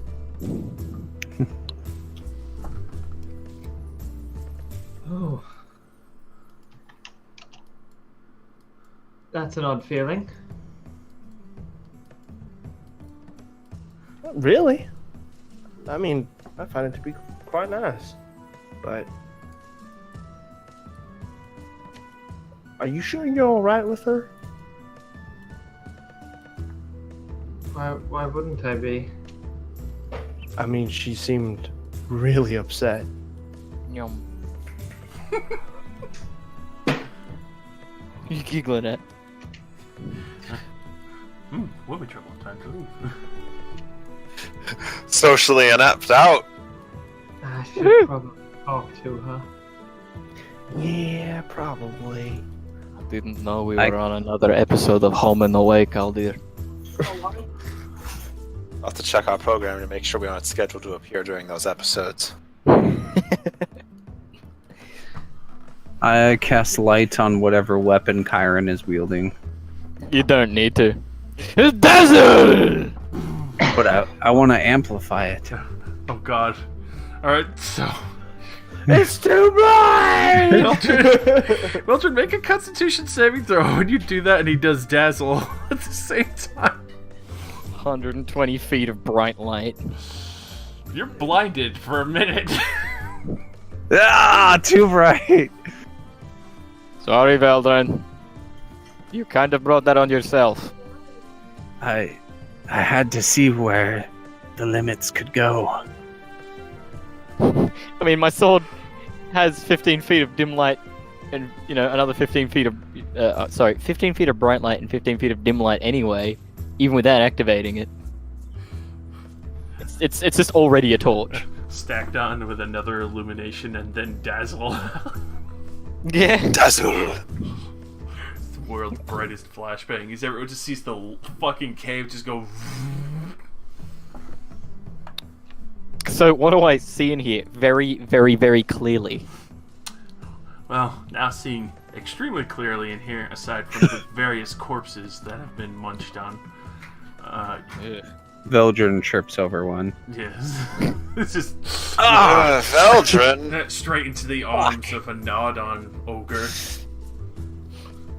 Oh, it's squishy. Oh god, what am I in? You put your It's hand just down a a little bunch bit of further, flour. it's just like you hear a loud Oh. and you Half a man. you feel like wriggling around your hands now after you hear the loud It's a couple of worms in the dirt. You're like laying in a bunch of snapdragon flowers. Oh. So, aside from the horrific scene of gore and bodies stacked up with the fetid stench of rot, you can see what looks like a rather oversized area of where the Enton was sleeping this entire time. It smells very rank. It looks like it's been ragged and covered with fleas. You even see some rats in the corner like picking at bodies that are diseased there. You can see a few barrels and boxes here and there of old food, others that look like kegs that have been kind of smashed open and taken.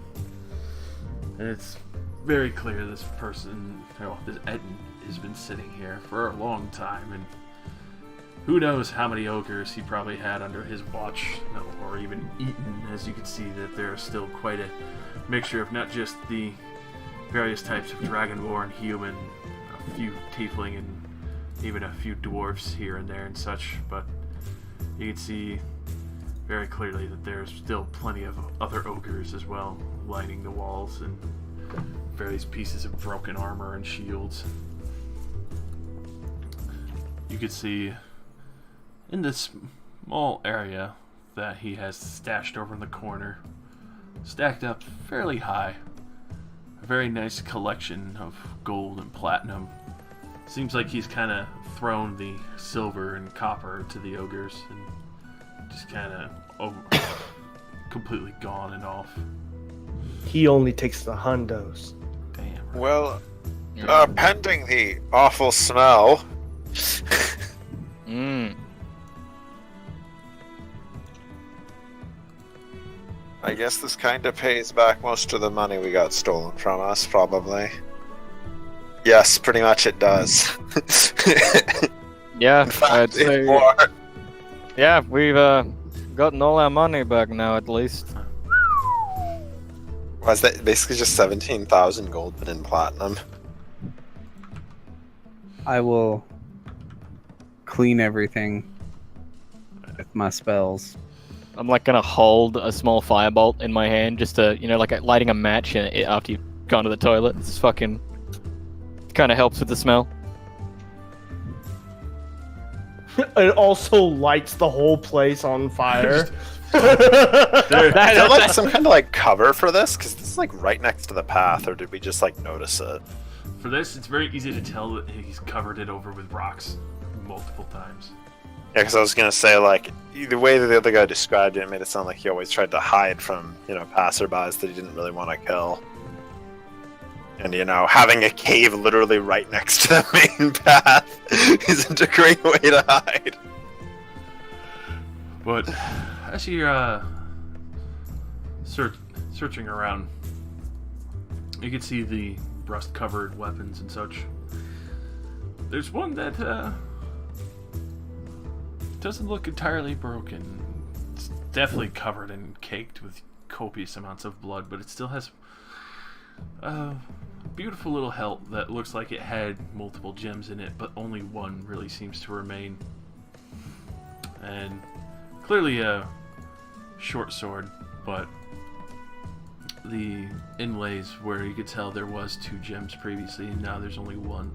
2 gems above it and 1 below it now that remains of the 3, as it just kind of sits there. But the glint of the gem still looks fairly fancy, even though it's obviously covered in disgusting amounts of rotting blood.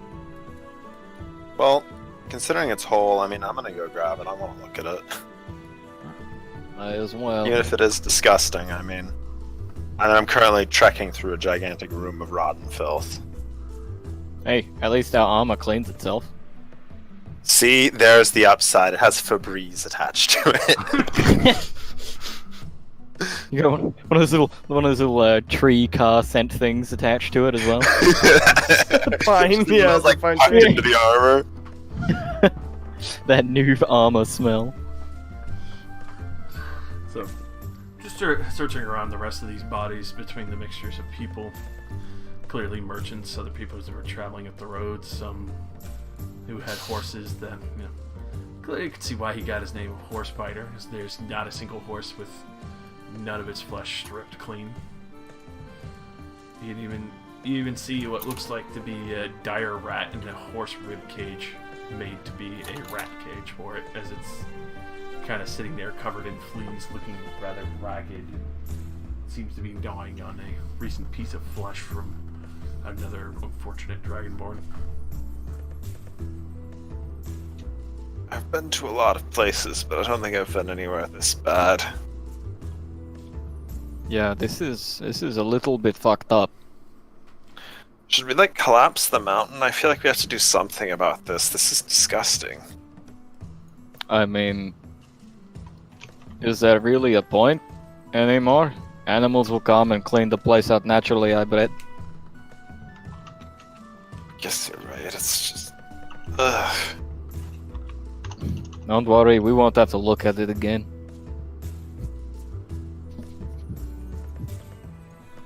Hopefully.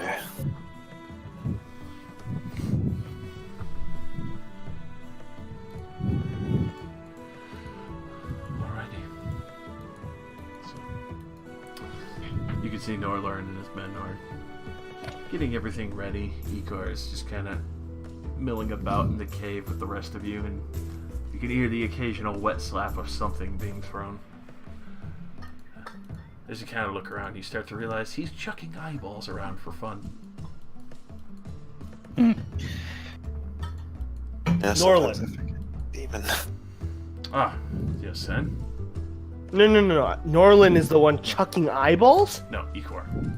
Oh shit. Okay. Like the well-respected high member of the I was meeting like- just like walks in, pulls out like a rotting eyeball, and is like throwing it at the wall like a dodgeball. Jesus, I was like, what the fuck? We play squash with this. Anybody want to join me? Just like a good game of tag. Eyeball tag.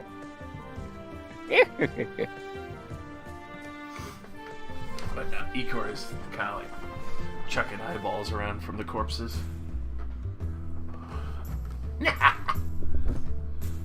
Hey, cut that out. Like that. Look at the pop. He like holds up an ogre eye and like hurls it against their arms. Oh boy. Good thing Anne's not there. Ikor, how would you feel if someone was throwing your eye at the floor? Well, it happened before. Didn't enjoy it. But they're dead. I was still living. It's disrespectful. Could you stop? Party poopers. He finally sets down the last eye and starts to scurry towards the edge of the cave.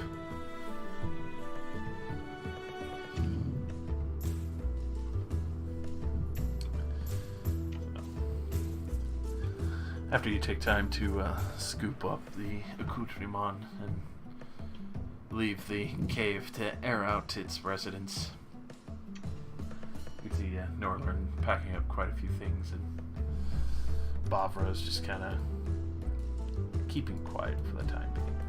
Still looking rather angry and upset.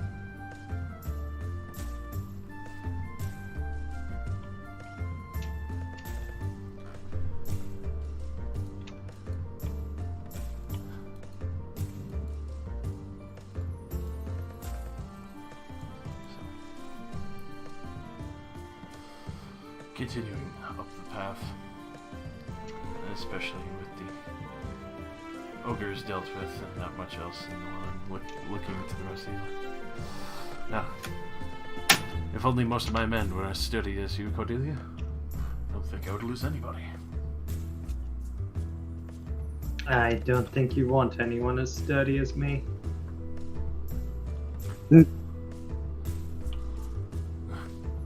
Nonsense. Soldiers with your capabilities would be excelling and, well, ending wars quickly. Perhaps. Still at making sure a lot of other people died as well. Frankly, I'd rather not have that. Yes, it's understandable. It's unfortunate. Death has to be a part of war.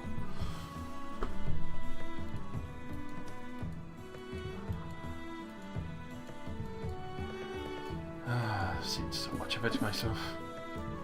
Lost a good amount of men and friends. I can definitely see why many of the other Archknights have retired to their estate homes and watched over their lands with the others.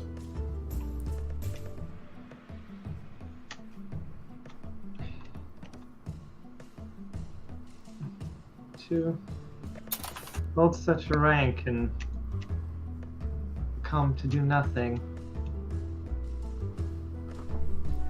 It's quite foolish, isn't it? I feel I might be one of the few only Archknights out there still who maintain their rank and respect in the proper fashion and get their hands dirty in the field still.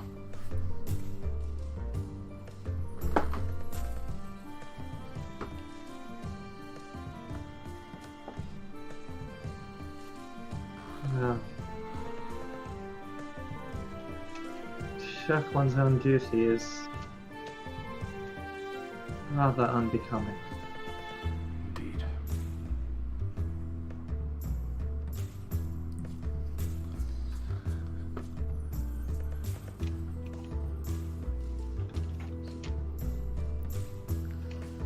As you continue climbing up the mountain, and Claudio, you end up getting approached by Barbara. Uh-huh. Is she alright? Yeah, I think she will be. I mean, she's a tough girl.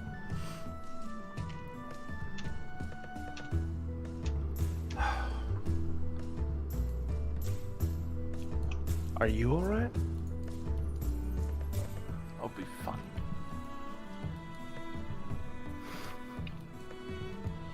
Oh, come on now. There's no need to be like that. I'm sure she didn't mean it that way. She's always been a very blunt person. Yeah, her. That, I feel like that's putting it a little lightly. Looks like she's gone through a pretty rough patch in life. I've seen some of it. Just wasn't expecting her to not want me to be here.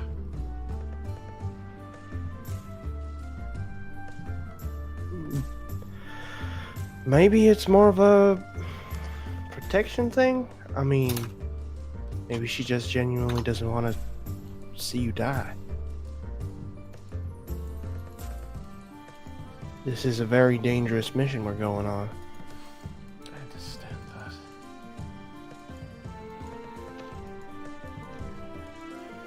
I just want to be with her now.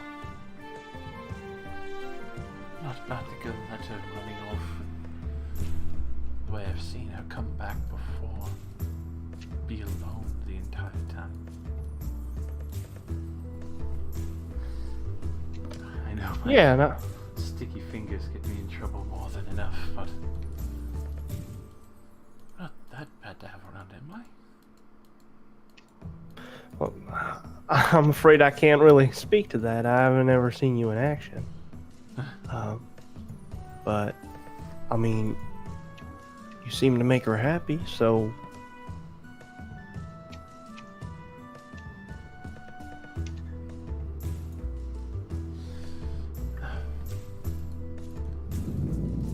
You're right. Maybe she was just more worried, especially after that. Because she's lucky she's still breathing.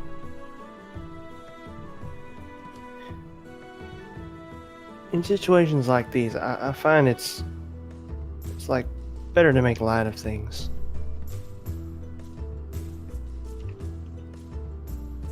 Maybe she's just lashing out because she's stressed. Maybe she needs you around more than you think.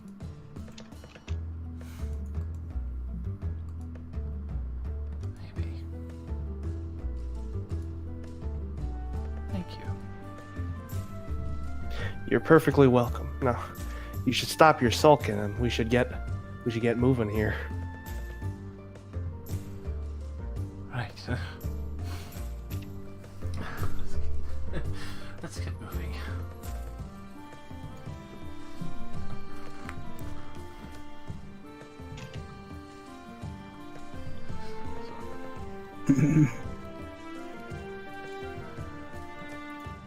Continuing up the paths.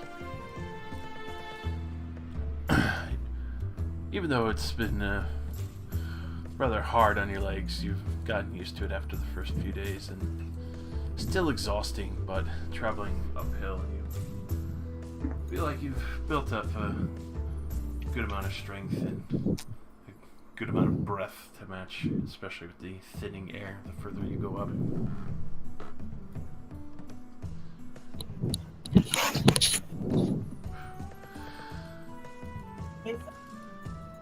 And Kelder, you said you were going to spend time with the blade that you found? Yeah, I'll clean it too, because, I imagine we'll have too much to do while we wait.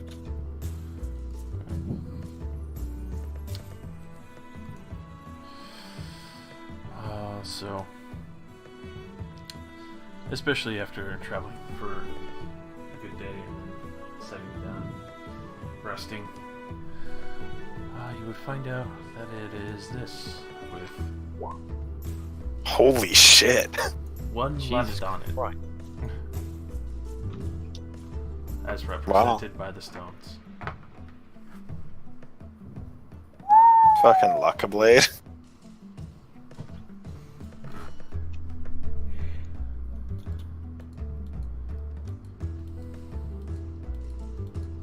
Well, hot damn. Oh, it has a. Oh my god! Oh, that's so cool. Mm-hmm. I don't know. I mean, I've been attuned to my rapier for so long, but I should probably attune to this because that could save somebody's life.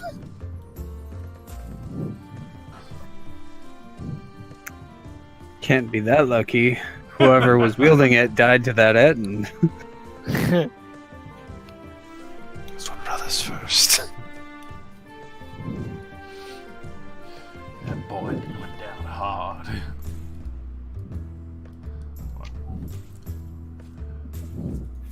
I don't detect that it's like cursed or anything. No. You do. Okay. You do see that there is still one charge left in it. Okay. Like I said, as represented by the gemstones that were set in the hill. Fuck. Cast fucking wish once. That's so cool. What's the limitations of the wish spell? In this You can go look at it yourself. It has a. No, It's not generally reduced to like reverting things from like a previous turn. It's basically a free, what's it called, spell. Like any level. any What, like level sevens? below level 8. I mean, Yeah. the main feature I could see being really useful is you create one object of up to 25,000 gold in value that isn't magic, Yeah, or 300 feet size.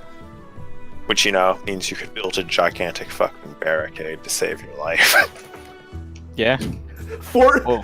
They start shooting and you Fortnite build a mansion. I wish for a porta fort.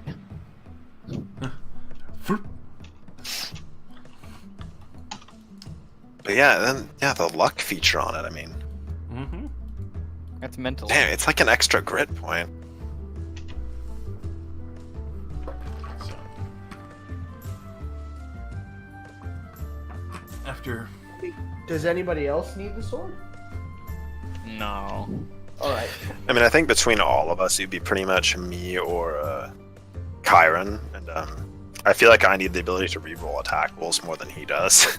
Fair enough. Yeah, you do. I use spells mostly, so Just wanted to throw it out there, that's all. that's right. What did you guys decide about the gold, by the way? Are we just hand waving all that? I thought What do you we've mean just been hand-waving? communal. We're just doing communal gold now. Oh, okay, cool. I like it more, honestly. It feels a little bit less gamey. I was only really doing the old thing based on 4E, because, in 4E, if you didn't distribute gold evenly, that'd be a fucking party riot. Sorry, Josh. So, as you continue traveling after your first night, you can see Norlorn is fairly glad and impressed with this group, and especially after handling the Etten and Panache. Continuing up the Pilgrim's Road, you can see it's fairly breezy getting this far up. Almost feels like the wind is howling at night, and almost feels like cries travel over the mountain. Looking up over the ranges, you can see further down in the distance where Balachush is being a larger city at the checkpoint just before the Pilgrim's Road. Looking out over the range of the land, it's breathtaking to be able to take in the view from this distance and at this height. It's almost as if you were constantly flying with nothing to stop you. Almost like feels like at times almost like you could just walk out over the land and you wouldn't fall a single inch and just be able to stride clean across it.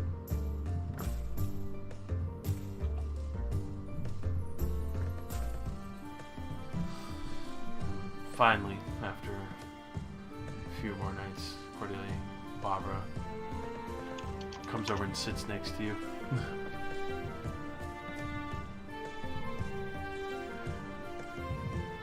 Sorry I didn't tell you I was coming. That's all right. I probably shouldn't have reacted to it the way I did. I was just surprised, is all. I was led to believe this mission would be incredibly dangerous. That's exactly why I was brought. So far, you're the only one who's caught me anyway. I doubt anything they have up there would be out of my level.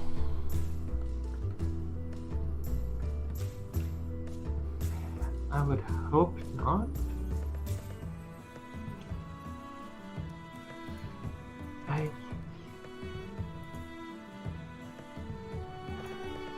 I'm concerned, is all.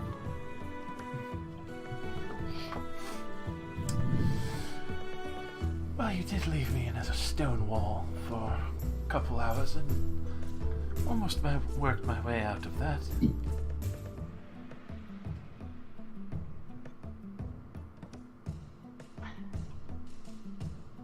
Yes, but I don't think most people would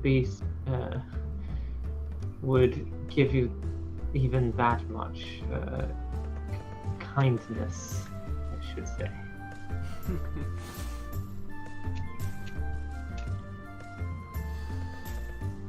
Honestly, that's why when we first met, I was so interested in you.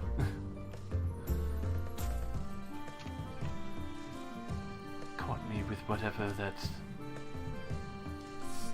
was that you quickly grabbed my hand with after I tried to steal your sword initially. It managed to catch me following you back home.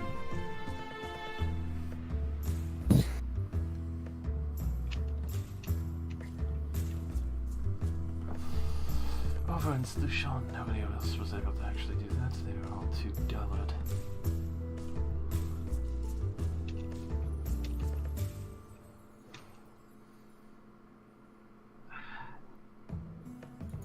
So, what, would anyone with a bit of wit about them have caught your eye then? No.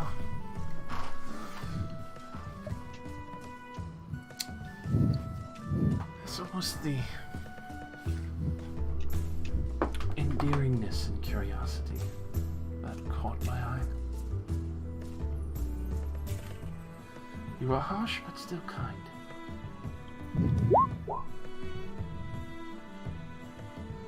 I think that's why you won my heart.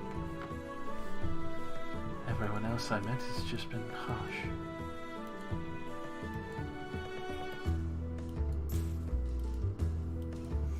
She kind of holds onto your hand. I don't really want to lose that, and especially after devoting myself to you. Right. Everyone always worries about gemstones and other things because they're rare. I think I found something a little more valuable with you.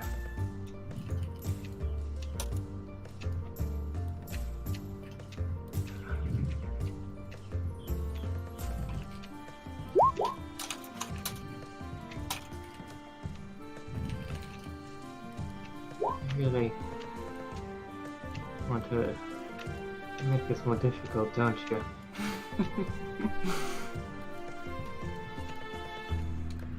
I've told you before, once I see something I like or love, I'm not going to stop.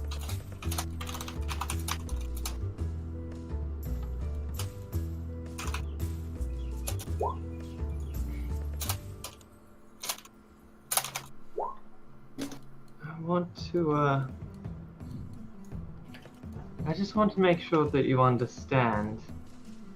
You do realize that this can probably not last very long. Ouch. Why do you think I want to enjoy every day that I can?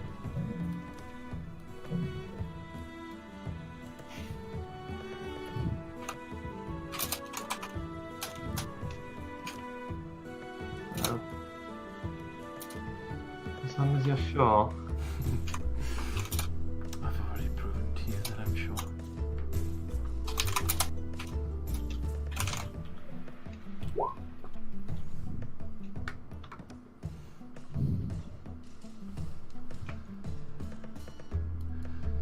Come on. I'll keep you warm tonight. Alright. And as they like finish up and walk off, Anne like looks over at her and like raises up like one thumbs up, like She'll give you a sly wink and a thumbs up. and then Anne does the double thumbs up, hey, and then walks off. Hey!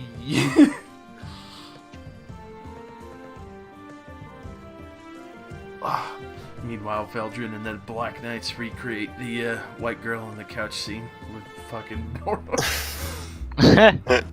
With who? Norlorn. Oh no. Belgian just sitting on the couch surrounded by knights, and this Belgian's fucking Nolan standing behind him smoking a pipe. Go at him, boys. Oh no. Watch this squire. We want to rise up in ranks, don't you? The squire takes on 4 knights at once in single combat.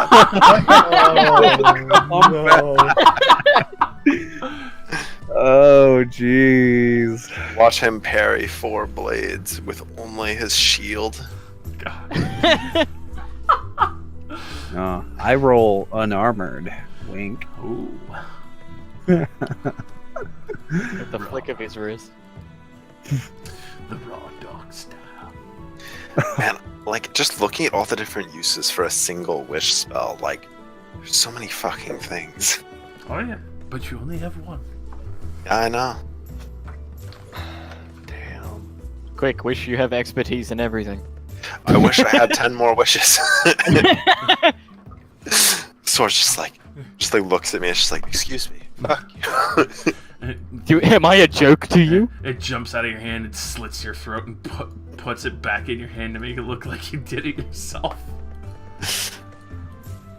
Like, I was thinking it would like, just turn him into a luck blade. You got more wishes? damn, that's actually Yeah, Best. that's a fucked up one. Wish I had more.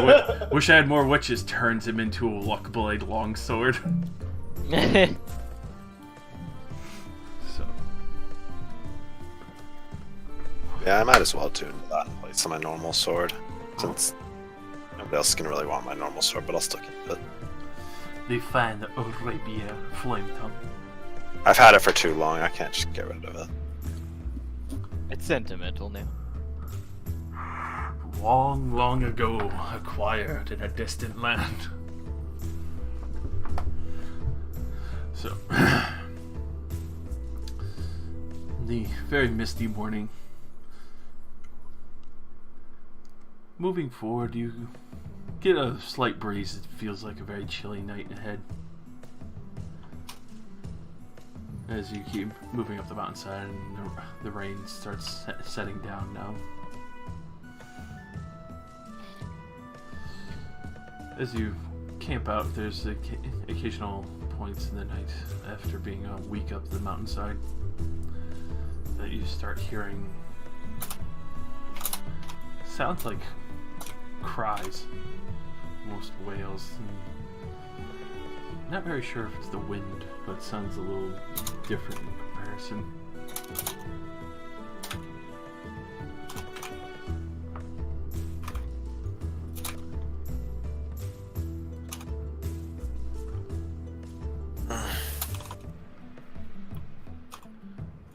Can I like insight to see like if I recognize the kind of creature it's from? That sounds really effing weird.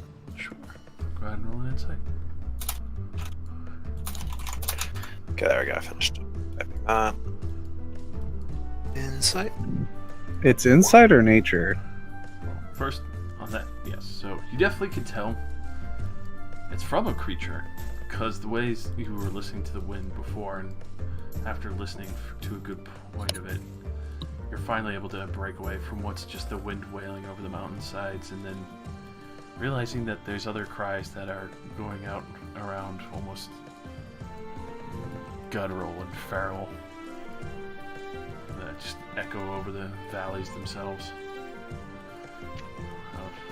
I would imagine you bring that to the attention of everyone else. Mm-hmm.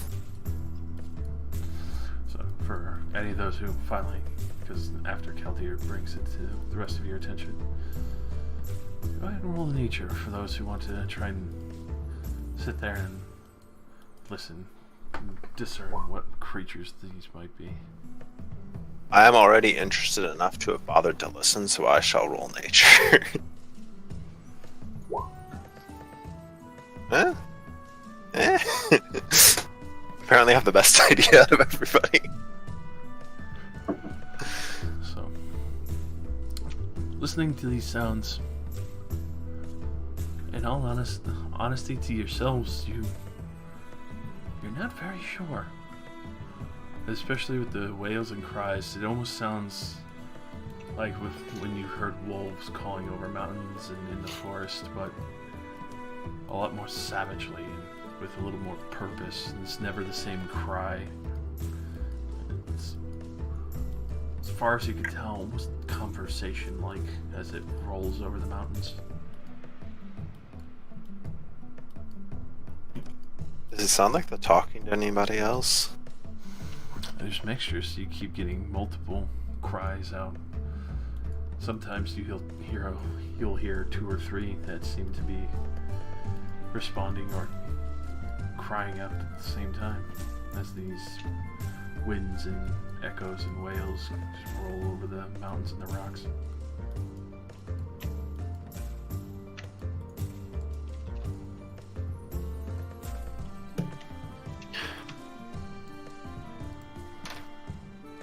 This place is not as safe as I would have anticipated. You know, I could just put up a dome. A dome? I have a layman's tiny hut. It is a spell that creates a dome that is impenetrable from the outside. I mean, that sounds great. Is there enough space for all of us to fit in it? You said it was tiny. Nope. There is only enough space for 9 of us. Would that spell withstand the force of a 500-pound bomb, or? Well, technically, yes. The only thing that can really break it, I guess, is a dispel magic spell. And the stone boy just like leans down. It's just like, I cast dispel magic. Like as you're waiting for the bomb to go off. Oh no. At 9th level, suck it.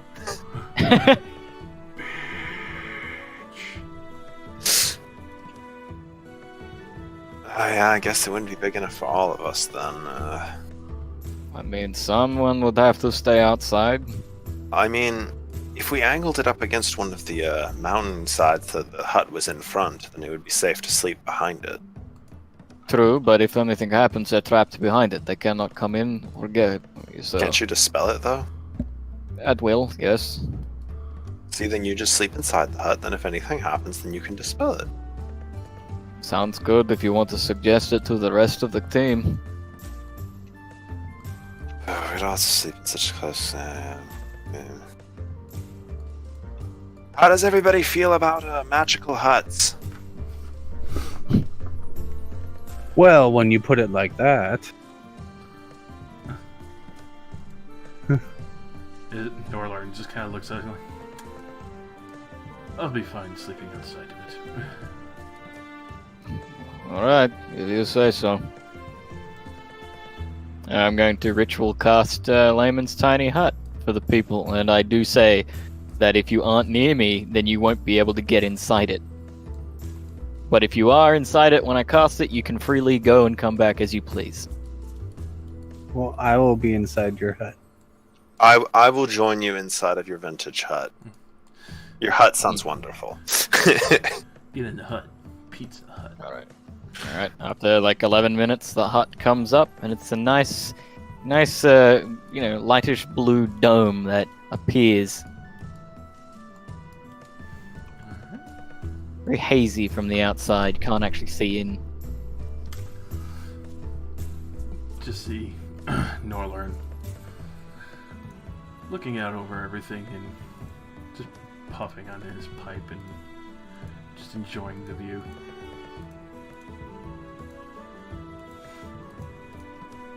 He doesn't seem to have any concern at all, as even his guards kind of take refuge with you. Oh, even his guards are gonna come into the hut. You don't see any fear on Norlern's face. The atmosphere inside the space is comfortable and dry, regardless of the weather outside. See, that sounds pretty pleasant. I can also command the it to become dimly lit or dark at will. The interior. All right, lights out. Clap off. The power goes out. So it's transparent on the inside, but from the outside it is opaque. And of any color I choose. So, yeah.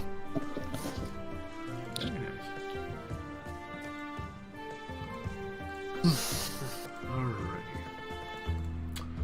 So,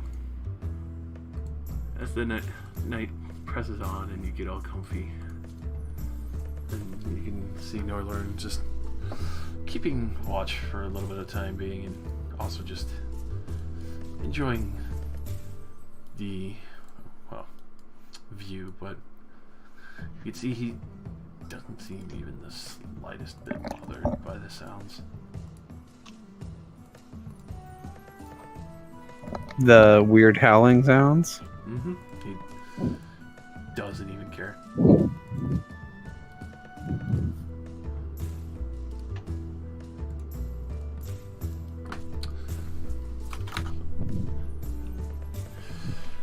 As the rest of you bed down and have attempt a more peaceful night's rest, especially with the strange howls going on. In the morning, it starts to fall more silent. Norlern sleeps at his normal campsite, doesn't even shift it over, get it closer to where the hut is, and just toughs it out. Seems rather relaxed.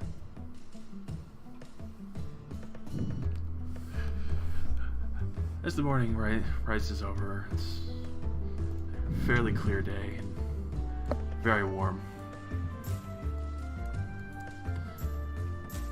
Looking over, you can see Norlern is already making himself breakfast and not in the least bit worried. As he looks over the end. Well, they stopped somewhere during sunrise, so I don't think we have to worry about too much going on. What did? Oh, the cries. Oh, right. Oh, I slept like a baby in that hut. I just use my everlasting jar to feed myself. Like apples, oranges, and some nice dried meats and shit. Delicious fruits. So is that just an infinite source of food for as many people, or how does that work? I basically think about the food I want, and it appears in the jar. But it appears to take the food from somewhere else in the world. And on top of it, it has to be something that something will actually eat. Like, for example, I get a lot of the ingredients for gunpowder from it, but saltpeter. I thought it was, no, you got saltpeter, I'm pretty sure. It's... No, it was saltpeter that was missing. Oh, I thought it was another thing. What was it? Sulfur. Sulfur, that one. Yeah, I thought it was sulfur that we couldn't get. Maybe it was. I mean, I imagine I would have told him to get that done, because it was one of the two. I don't fucking remember. Yeah, pretty sure it was sulfur. Because I was surprised enough that the guy could make charcoal. That's kind of weird, but Fire eats charcoal. Hey, he's got it. But so like someone could be eating their breakfast and it just disappears because you're pulling it out of your jar Mm-hmm. somewhere in the world. I can also pull not brains. again. I can also pull. I can also pull brains out of the jar. Yeah, that's where it originally came from, was from a mind flayer. Yeah, who was using it to basically get the minds of wizards and stuff. So I imagine Yeah. like people would be walking around and suddenly they just drop because their brain just No, he had killed the disappeared. wizard, and the wizard, like, it can also like replicate food you put in it. So he was like having like an endlessly replicating delicious brain. It was I think soaking that's in- what was going on. It was soaking in cherry juice. It was. I remember because I was sad because I dropped it on the floor and failed my fucking wisdom saving throw. Do you think mind flayers use utensils when they eat brains, or do they just like take big chunks out of it like it's a soft apple? I think they just stick their little tentacle into it and just suck it up. Like a proboscis. Oh, so you think it's kind of like a sippy straw? Yeah. Sippy cup. What did I miss? Sippy cups?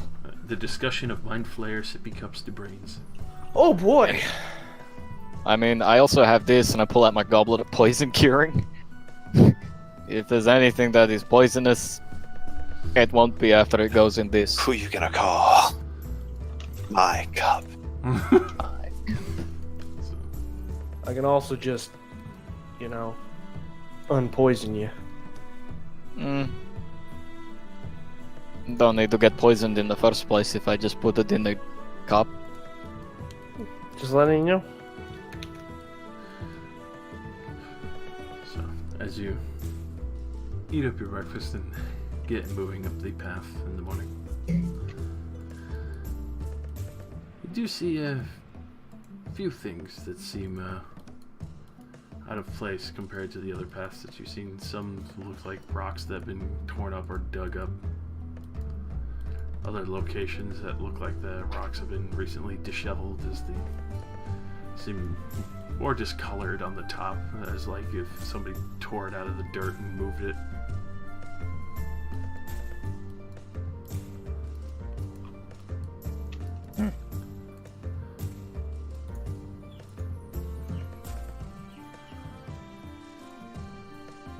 While you're moving up the path, Caldear, you feel almost unnerved. Yes, Feldrin runs off to a side cliff somewhere. Yes. I feel my alert feet kicking in. Oh yeah. You feel very unnerved. There's a point where you're passing by some of the rock faces. It's solid rock. But you get the sense that something's watching you, and you swear that something not too far from you moved recently as you keep moving up the path. Kyron. Mm. Kyron. Yeah. Something's watching us. Okay, what exactly do you want me to do about it? I don't know, something productive? Do you know where they are? I just get that feeling. It's not right. Alright, well, I'm gonna put my hood up so I am harder to spot and camouflage and shit, and alright, well, let's just keep an eye out. What are you guys talking about? I'm gonna Something's, man. start messaging the rest of the group to keep an eye out because we might be being followed. I'll instruct Equal to like invisibly fly up above this and do the same.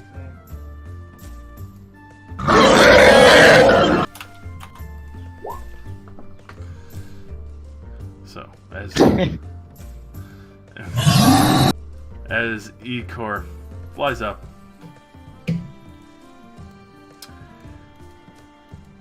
he pretty much calls back to you, down to you mentally. Like, yes. Oh, it's everywhere. There's what? Holes Holes. You know the best-selling novel? Shia LaBeouf was in it when he was young. God, fucking kill me. I know the exact one you're talking about, and I feel ashamed. So do I. I do too. It popped up too many times when I watched TV as a kid. Is that it? Just holes? Yes, lots of holes. Okay. Keep an eye on them. Yes. Igor keeps watch on the holes.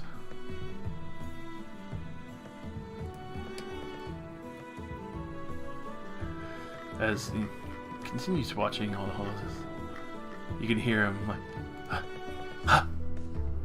saw something. Wait, what? What did you see? Big, ugly bug.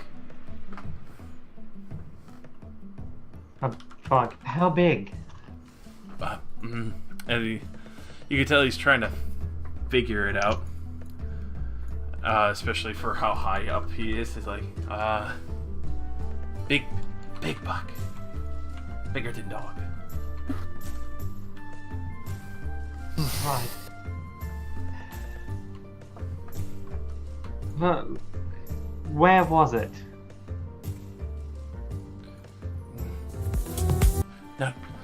Not far. And you can tell he's trying to figure it out again, like, walking, your left. My left. Okay, how far left? Was it coming this way? Yes! And when you say that, you can just immediately hear from the side of the rocks. And immediately followed by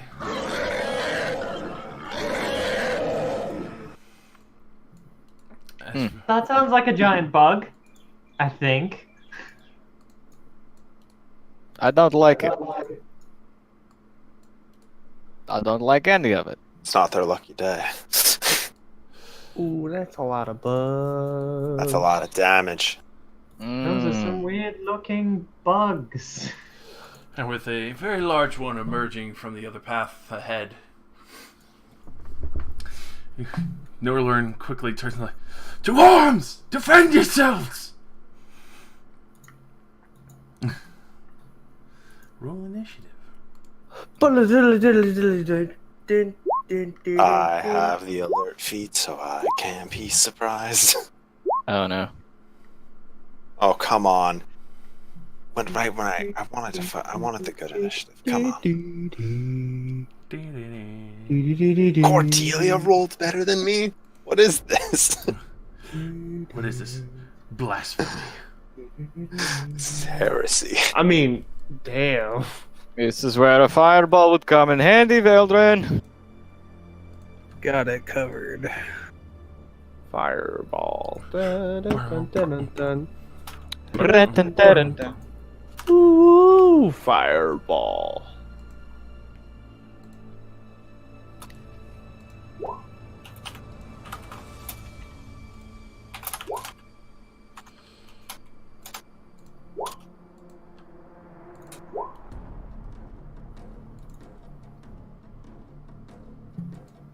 Yeah, it's pretty easy.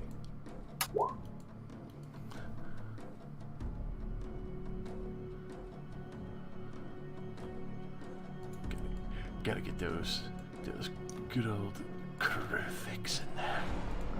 Yeah, see, and in keeping with Josh tradition, one of them beats all of our initiative rolls. Oh, of course. I'm okay, yeah, no. When it's a single enemy, that rule doesn't generally apply, but in any large crowd of enemies, multiple of them will always beat our initiative rolls. Fireball. But of course. Single enemies, they generally don't. The knights were not ready at all. If I survive to my turn, I know what I'm doing. And they were probably more bewildered they were getting whispers in their head. What the fuck? Wait, who the hell?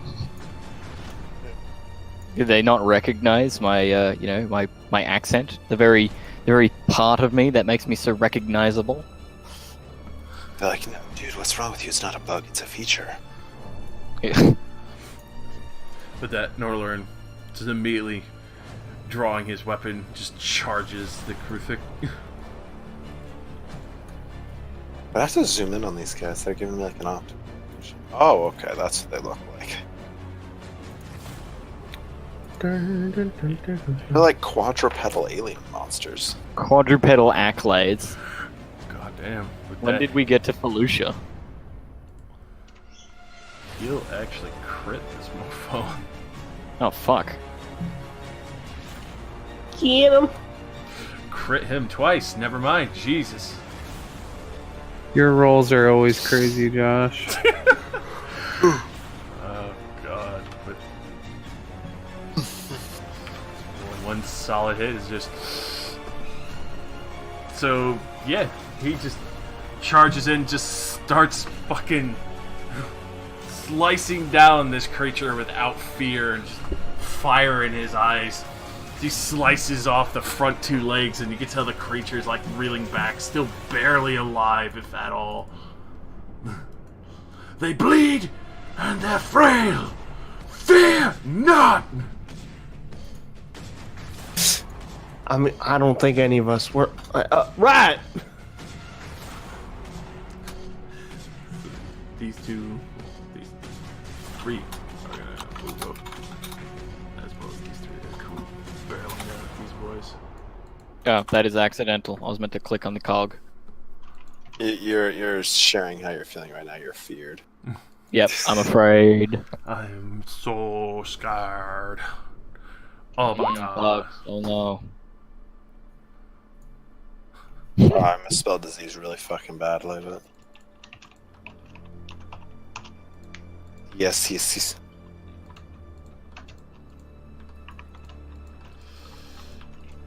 And every single one of these attacks missed Norlord entirely. Puffs pipe smoke in their faces and they mess. She's like, Bitch.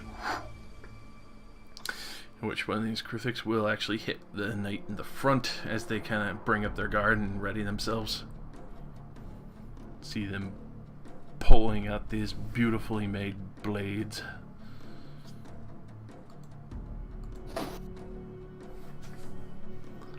Which one will actually get a stabby statement on this knight boy for 9 damage as it pierces right through his armor and stabs right into his side.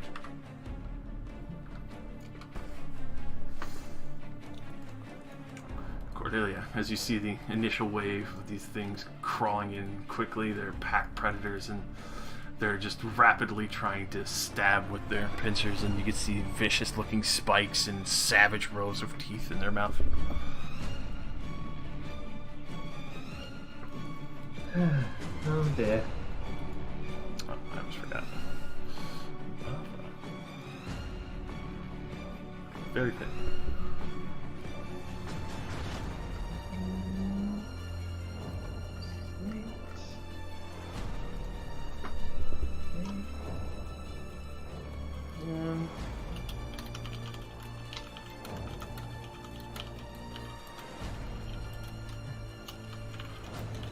Okay.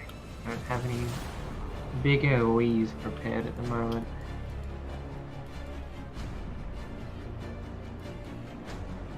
So...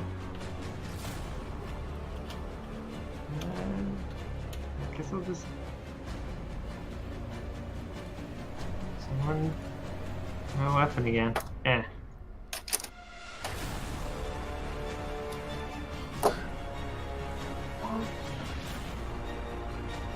Ah, the terrible roll. Unfortunately, it goes to swing, just connects with this hard exterior. Doesn't I even... better step up to correct that. Ah, that wasn't that much better. So you go to swing, you collide with this heavily armored creature, and you thought you almost get through. Its hard chitinous armor still holds true. I don't like these things. They don't like you either. Mhm. Cool. Alrighty. Count the Well, you know why I have a ruler out. shotgun. Shotgun time. Well, first let's shoot at these guys since I guess they're all technically in range of a 30-foot cone. It's a bit weird. Okay, I lost. I mean, That would all hit. the cones are really weird to measure out, but yeah. Okay. Roger, roger. That will hit. 2, 3, Oh, jeez. 4. All of them hit. Jeez.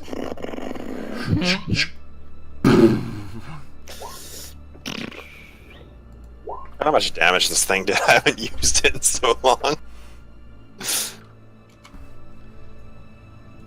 Are they all still alive? They are all still alive and angry and chittering at you and screeching and wailing. You can hear the clicks and screeches from these creatures. I veto their right to live.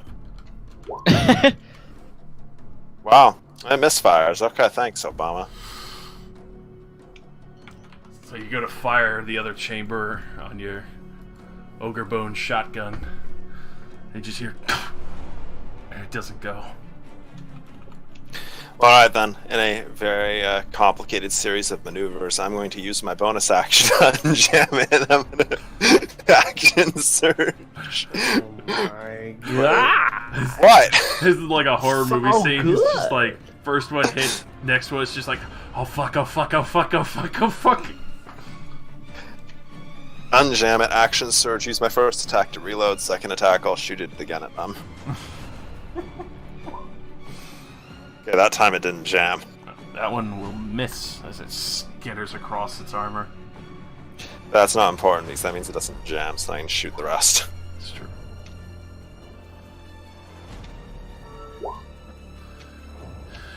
And all those other three will hit. Okay, there we go. After I, fill up the board with rolls. Endless rolls. Tostino's pizza rolls. What is with those fucking... Oh, what? How did I roll a 1 on the d6 3 times? Wow. I got the same. So they're all bloodied. Some are a little bit on fire, and they all look down at you, chittering and hissing eyes for you now.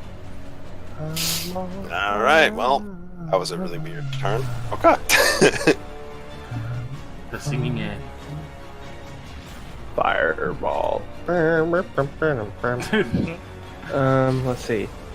Yeah, no, she just charges forward. Charge forward.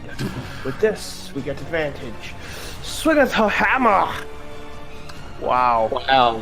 I told you the backswing is where you're gonna come in handy every time. Oh shit! Unfortunately, as you swing around, you collide with the heavy armor. This creature just doesn't go through it, but you can see it definitely grabs its attention.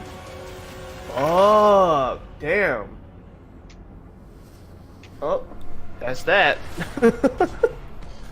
Eldrin, you can just hear Ethereal going insane. There's so many.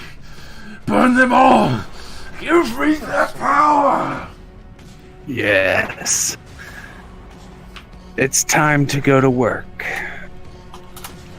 Alright, so I'm gonna summon my broski to cast Firewall.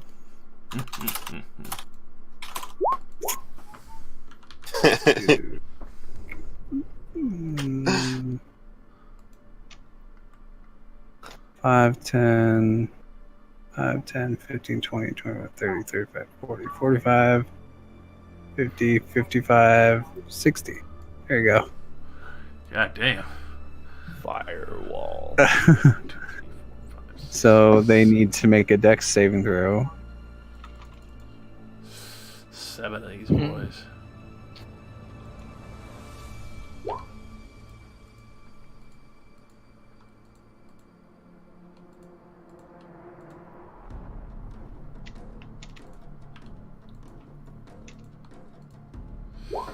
17, right? Yes. Alright, only one will make it.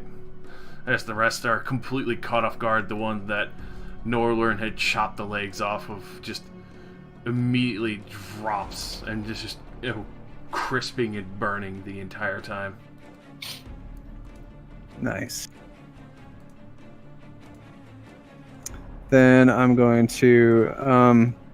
What does a 60-foot cone look like? Big as fuck. Yeah, basically. Cone of cold. Basically, like 60 feet out, you'd be able to catch all of Orange and like more if there was behind them. Okay. So I guess I'll move a little bit and then cone of cold those guys. All of them. So you just step up to plate, just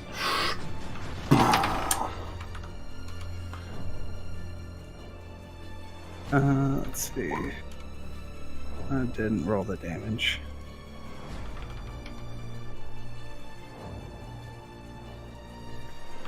How much does it do? 8d8. 8d8. Okay.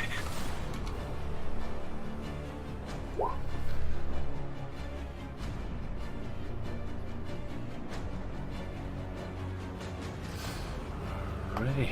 Let's see if they can hold up to the frigid weather.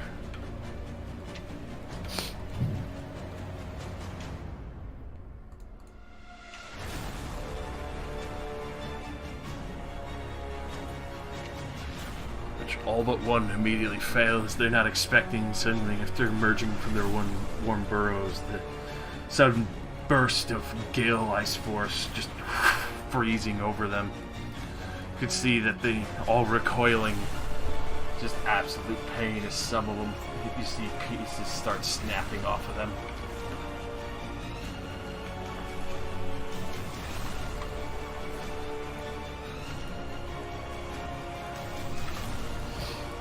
Yeah, just fucking. This is Vildred's moment. Yeah. AoE is shit. It's D&D.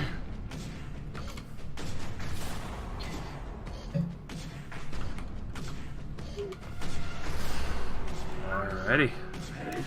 Will that be all? Yeah. Alrighty. This Uh-oh. Big Daddy Broodmother. The Crucified Lord. Furious and angry. Gonna come fucking racing over here. Gets up to the wall. Instead of going around it and sees the two knights and just immediately, out of nowhere, you see this huge gout of acid spray through the flames and mixes and just makes green flames and starts pouring over the men. That sucks. These two guys get +4. They're not Just within saying. it. It's just the two boys on the Okay. left there. Well, you guys are fucked. Just Bavra sees this, it's just like, oh, it's just like fucking just recoils in horror. It's really outside of her forte as a pickpocket and trap expert of holy shit, there are books of vomiting acid on these knights. You just see the knights getting horrifically fucked up, but they're still trying to stand their ground. These adult Kruthiks, they see opportunity.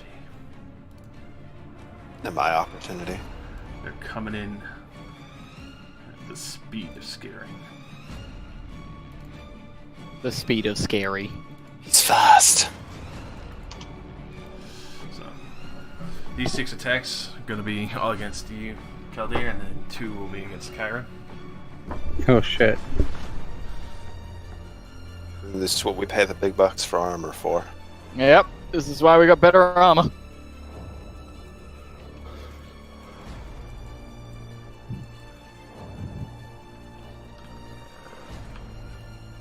I forgot to factor that in. My sword also gives me another +1 to saving throws. That'll definitely be handy. Mm-hmm. Mm-hmm.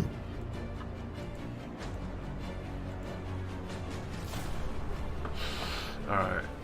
First one will miss as it tries to stab you, Caldera. You just nimbly step out of the way. It follows around and hits you with a 24. Jesus Christ. The next one will stab you with a 24 again. The other one will meet you with a 20. Followed up by another 20. Good lord. And then Kyron, the other one, will meet you with an 18 and then a 24. Ow. They're good at stabbing.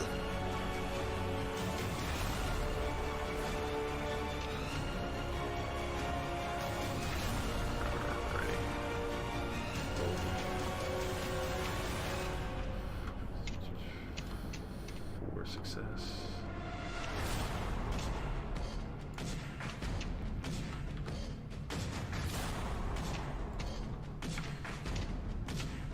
And that's your damage, Calder. Wow, it's remarkable.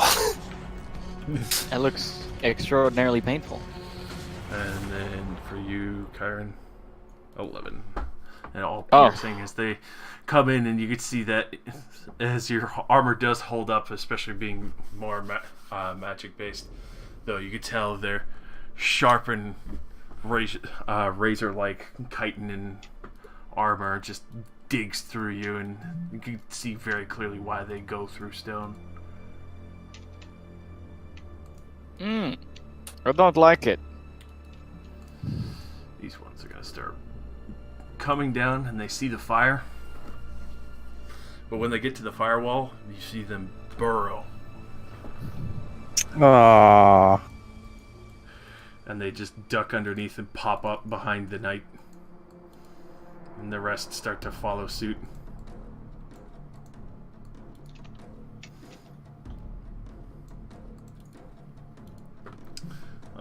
Two against Barbara.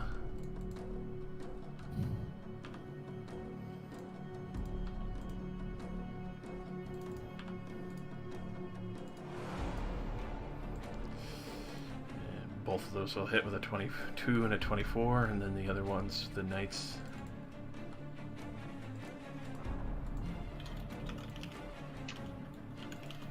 So her damage real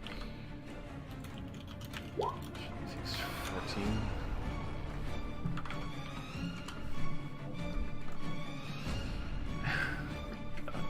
Oh my gosh. The other knights, they take the full brunt as well.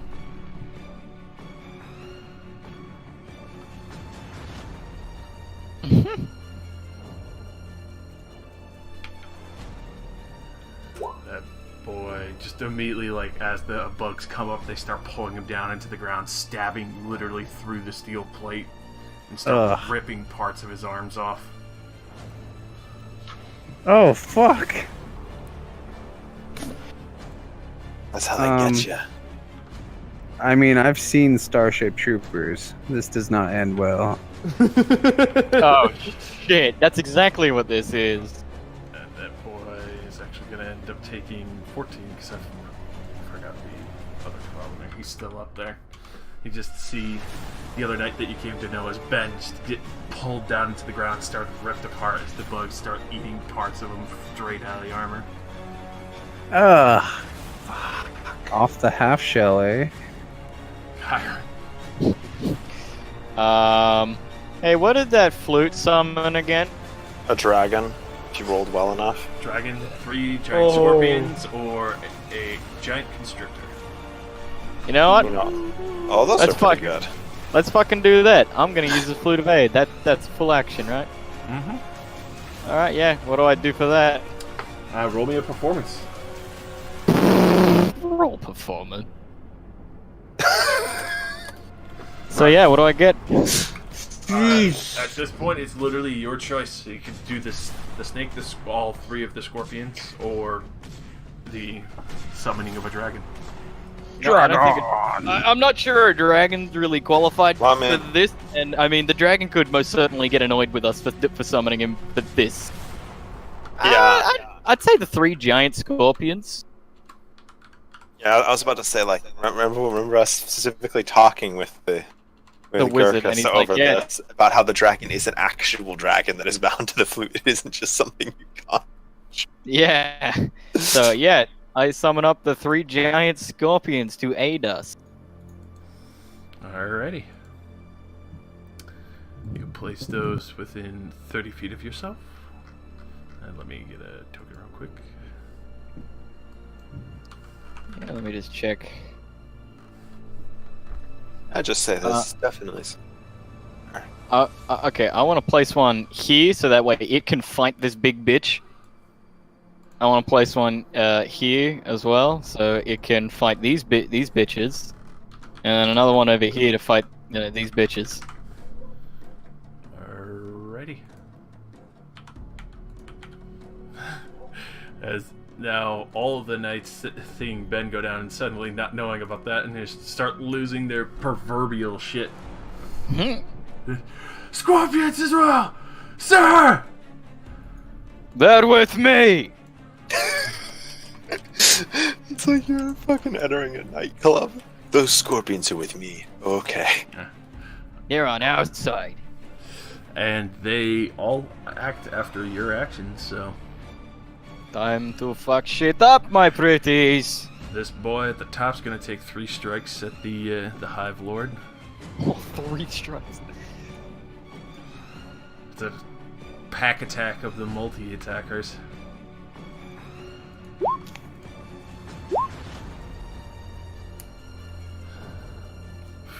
Fucking Christ. First claw misses. The second one quickly runs around and clips onto one of the legs and starts trying to rip it off, and the stinger stabs against the armor, but it's not enough to penetrate. Does actually 7 damage because I keep typing that too fast. As it just stabs into this overlord of the Crucifix.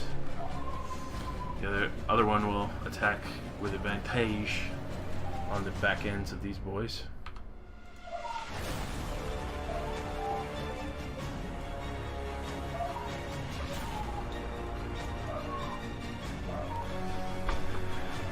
And it'll hit twice. One with the claws it grabs on tight, and then the other one with the stingers it just sinks it straight into its flesh. Yeah. Get a dope perfect resonance. Constitution saving throw. Fails horribly as you see the venom from the stinger start coursing through this creature immediately. Let's see.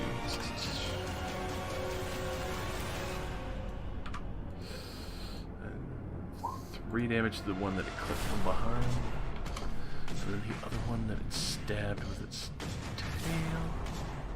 Should I start throwing creatures out of this bag that I have so we can just Just add more creatures. Add more creatures. That creature takes 19 poison damage from its stinger. And is also poisoned itself, so now has disadvantage on everything, attack-wise. And then this other thing will repeat the same while protecting its master.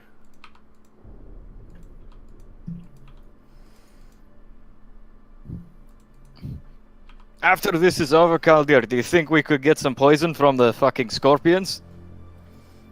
Yes. Might be useful. Seeing as I can summon them whenever I damn well want.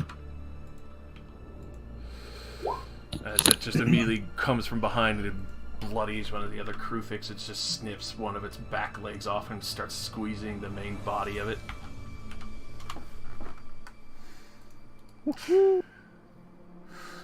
And now, the Orange Crew, after Veldrin.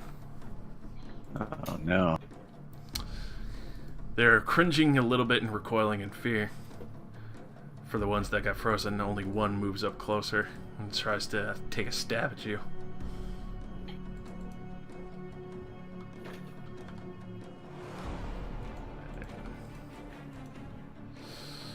12 and a 10, as it's... Sorry. I was trying to click on that to see what it does. Well, it's good, because in preparatory action you do that, and then The other ones, as they're sitting up there, are going to attempt spike attacks on you. As you Spike attacks. You see their manes coil up, especially being more afraid to approach now, but just rear up and start pointing towards you as you can see the spine build up. And all 5 will fire down at you. Okay. If one does hit me, I'd like to cast shield. I would imagine.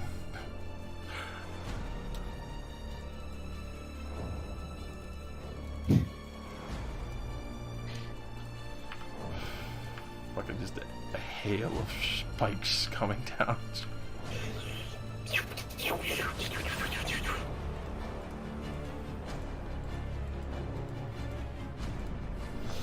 Alright. Oh, Jesus.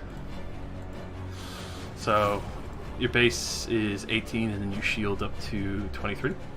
Yes. First one will hit with a 24, second a 24. We're still hit with a 24, second one a 24, third one a 24. In fact, they should all The other one ricochets off. 1 crits. And then the rest all bounce off your shield. Turn your fucking hacks off, dude. as Damn. it's like literally the fucking I gif deny the crit. Oh! Cordelia saves your ass.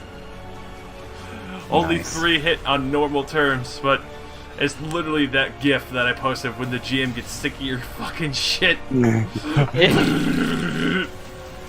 Yeah, with all the arrows. Yep, Oh, that's pretty good. fucking god. As the spikes impale you for 15 piercing damage, going through some of your shield, and Cordelia breaching immediately see a divine protection guard you for a brief moment, stopping the spike, slowing it enough where it doesn't drive straight through your chest and stops short of your lung. Nice. Barbara in this situation will attempt to fuck on some boys. She's got her own multi-attack. Which, her first attack is just immediately a fucking crit. Oh, so many 20s. Fucking Crazy. I think you've rolled more 20s than anyone I've ever known in my entire life.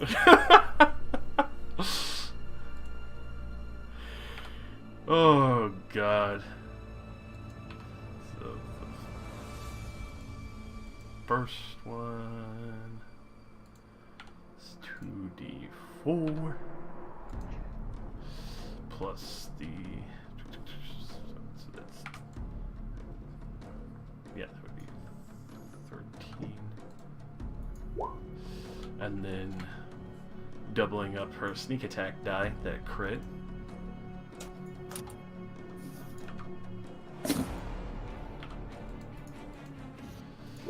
So yeah, the first one in a panic, just immediately in front of you, Caldeir, you can see her take out this really savage-looking dagger, and it's just barbed all over. Just straight into the side of the head, rips it back out. It falls to the ground immediately. Turns around and just immediately tries to stab the other one in the back, while the knight is trying to protect itself from all angles.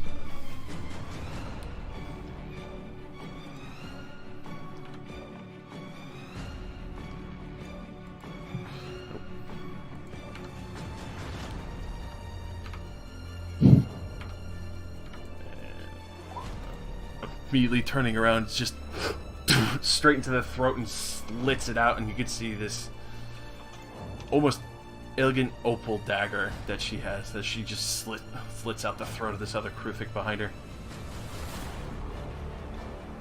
Wow. Which initiative are the red creatures on? Did they get removed? This one. This But one. the very top, the one that they got, one of the ones that's dead. Like their I'm initiative moving. track. Yeah, I moved him out of the visual. These boys. Oh, This one, starting its turn in the fire, if I recall, gets damaged, right? it's end of turn. In in or within 10 feet of the outside. So But I guess that doesn't matter because they got the hacks. they do. Burrowing creatures are such bullshit. So they're gonna. Well, Vildren chose poorly. You chose poorly. And only one will actually hit Norlern. So he manages to keep up his guard just fine. In anticipation, you can see he's furious at this point at one of his guards going down. Guards in retaliation.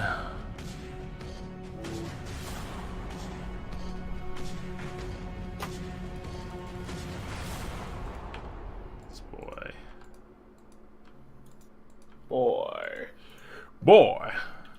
He'll strike the Krufik from behind once successfully with Anne's assistance. His friend manages to strike true. And this boy will attempt to try and get rid of the one in between. And he'll crit.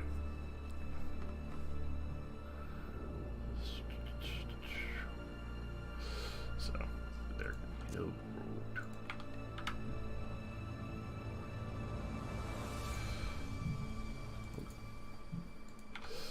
As all these boys just start going in. And they just send this boy to the ground and start methodically moving in to start guarding better points around.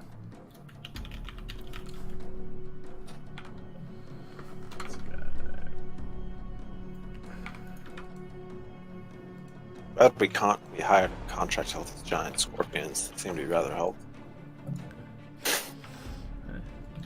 Veracruz has helped exponentially already.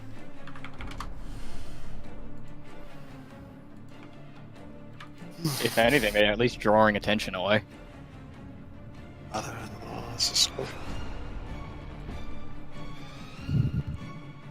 That was Z0.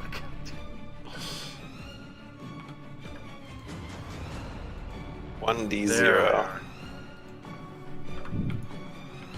He rolled max damage both times.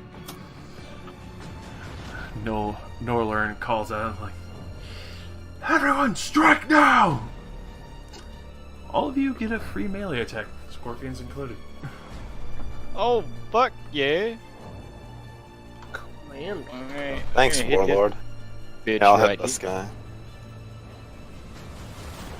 Yeah, see, let's stab him with the luck blade, you know, let's give it a test run.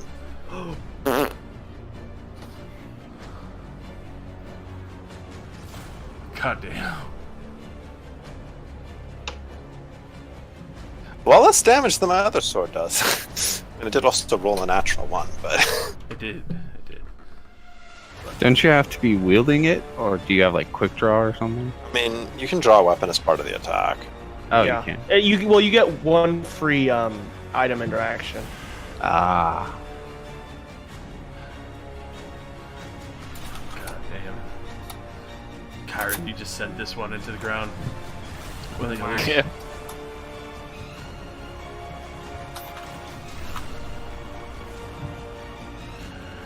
The other Wait, scorpion. does Anne kill the one in front? That was... Yes, oh god, yes you do. Jesus Christ. You just crush it right in two. You just hear a loud... as you see like guts start emerging from its mouth. Scorpions also get attacks, Kyron. Yeah. I mean, I assume they're acting like automatically on their own regard at this point. Pretty much. In which this one, the other two miss. This one fucking stabs this one in the back. I don't even have to roll damage. Just poisons it as well. Just down. Fucking Christ. Which both of those go down. Fucking. as Josh is doing that, can anyone tell me how to roll a melee attack? Because I've never done one before. It's a d20 plus strength or dex, depending on what the weapon is. Are you just punching? I'm gonna hit with my staff. That would But probably these be a strength attack. Okay. You could do that. 20. Staff is versatile, so you could do dex. Oh, thought that was I'm coming pretty to sure that's hold one of them. finesse. I don't think that's versatile. finesse. Versatile is just Oh, right, different my based bad, on my if bad. Yeah. okay. Do I add proficiency? You have proficiency with your staff, yes. Okay. You So don't you have got like 200. shocking grasp or something? Oh, is that I can use that? Yeah, shocking That would grasp count. was meant for melee. Oh, Is it touch melee? all right. Well, You I use your will casting stat to hit with that. shocking grasp.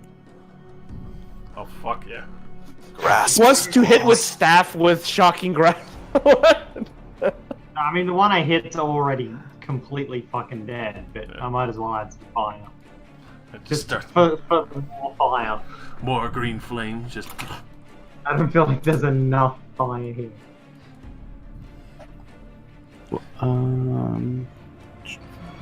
Never Make used fireworks, your shocking grasp before. Nope, never used it. We're That's a level D8 10. lightning damage. No, so it's a cantrip, so it Okay, that's increases. 2d8. Yeah, okay, yeah, you got it. And it can't take reactions. Not that that matters. Hey, you could run away. Ah, Yeah, into more of them. just yeah. reach out as you hear this call out and just feel the vigor and grab onto this creature with no fear. And just you just see smoke start pouring out of its back and shell. Chidori. Just kidding. That's not a D&D. That's a Naruto. Naruto! Execute him. As Norlern turns around and fucking crits the other crucifix. Oh my lord. Josh, are you rolling a d20 that's 20 on every side? Just fucking decapitates another one that's beside him. And I wish, man, but there's a lot of attacks going on. I know. I'm just. Oh god. So many crits, so little time. Alright, these crucifix. They're just gonna try and fuck on Norlin and Bartolus.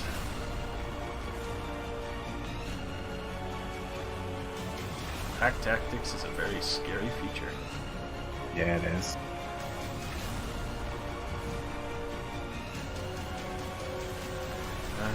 Wow. They actually miss all their attacks as the Knights and Norlern are up to guard, and one manages to scratch Norlern a little bit.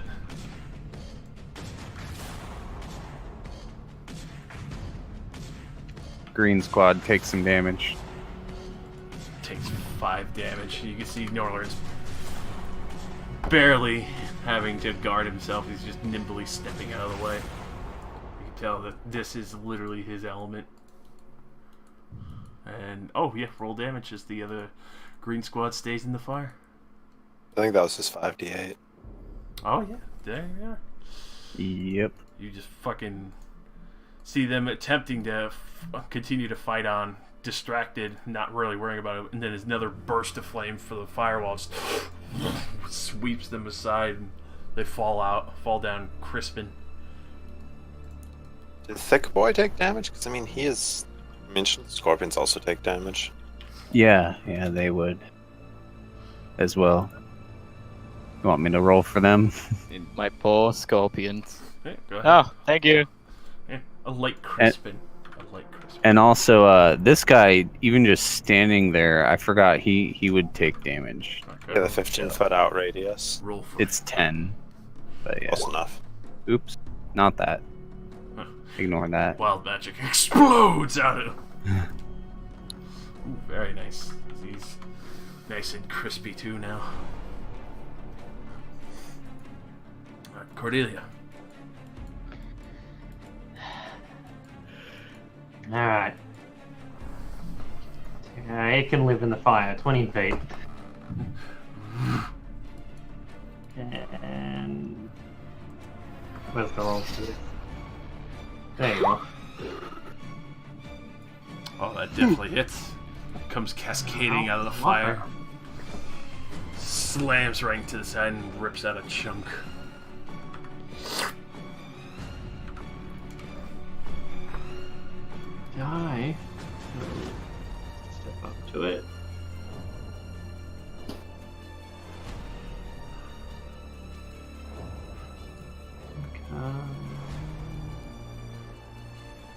Yeah, sure, why not? Where is it? Put my... I'm a madman. I put my sword away. Use vampiric touch instead. Oh, that definitely hits. Yeah, look. Grab on. You just see this thing, all its color fade out, and it just falls down, foaming the blood out of its mouth from Ben that it ate recently. Or Ben. Poor Ben.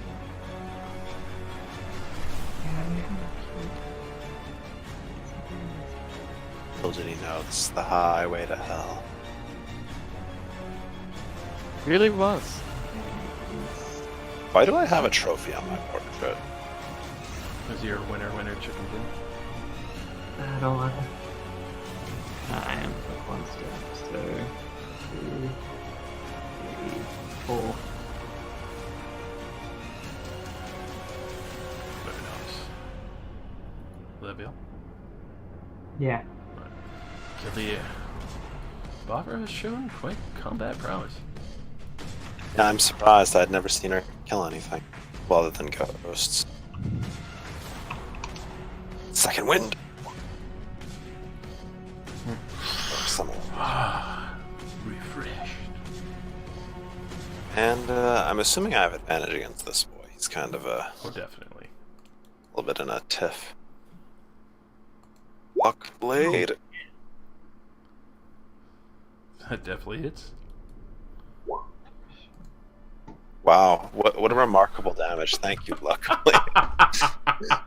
If you didn't have that fucking wish on you, you'd be in a goddamn dumpster, but I feel like I cannot afford to not. Oh my god. It heard It's you making up shit for it talking. It heard you shit talking. Okay. Yeah, I heard you mean talking shit. I watched the 3D D20s. The other one knocked the first one back onto a 20. I've never seen it do that before. That's so cool. Yeah, that was trippy. I saw that too. That's like, oh, like a 5 and a 4. That's kind of bad. And then like it nudged it. I was like, oh, sweet, a 20. Alright, will that be all? Oh, well, would you look at that? Yep, that's it. And so much chaos on the field. Yeah, there really is. But it seems like everyone's got the little ones, and the big ones being real annoying. So, how high up is that? Up there, that's only 20 feet. Are you immune to the wall? Never mind, you're like mostly resistant to fire. I think you care. So, but the broom. I need the broom to get up there. Fuck. And turns to Don't. Veldrin and say, "Can you bring down the wall?" Yes. And I'll wait for Veldrin to do so before. You can do it as a free action. All right, I dropped the wall. So it's, She shoots the broom out of the quiver like pew, and then grabs it and runs and like and then like flies forward, like holding holding onto it with one hand, swinging her hammer with the other. Here we go. Oh, I don't have advantage, but that will hit though.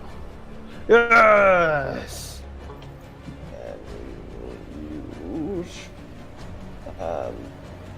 use a second level spell slot to use smite. So that's that, and that. Oh, yuck. I just realized it's like we're fighting a whole bunch of Tyranids. Pretty much. So that's the first hammer blow. Then she brings it back around for a second. Does a 16 hit? Unfortunately not. You strike true and it finally seeks attention towards you. Bring it back around and you collide with one of its heavily armored arms. Alright. And then, as my bonus action, I'll prep the Thunderous Smite the next round. Vildren. You just hear Ethereal going absolutely insane. There's so many to feed on! How big's the fireball? 20-foot radius, isn't it? Yeah, well, I mean, Be able to catch all those boys easily. all of them? Mm-hmm. Yeah. Oh, okay, sweet. All right, well, I'm gonna unleash Ethereal and fireball them.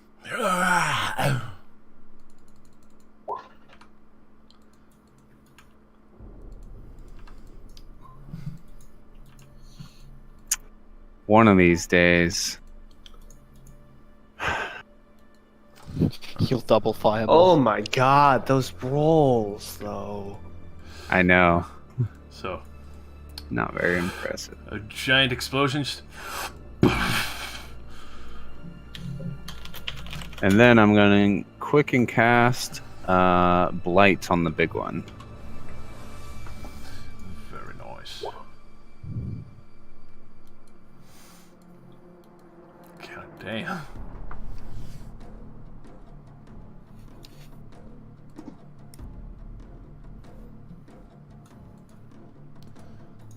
And, well, he'll succeed with a 23, but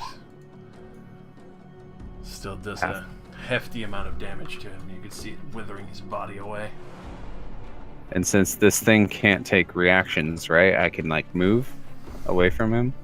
Yeah. Mm-hmm. You can't like opportunity attack you or anything. Goes to the other bigger bird. You jump aboard and it's badass. Yes. Just like the Rock, I am the Scorpion King. Oh shit.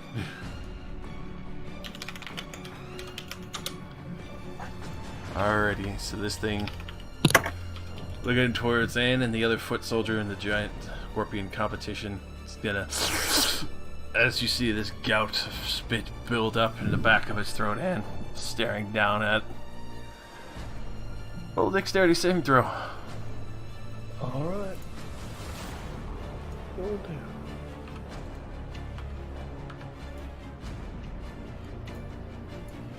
Oh, you pass with flying colors. You only take 11 damage. Boy behind you. He gets +4. Unfortunately, you rolled a 6.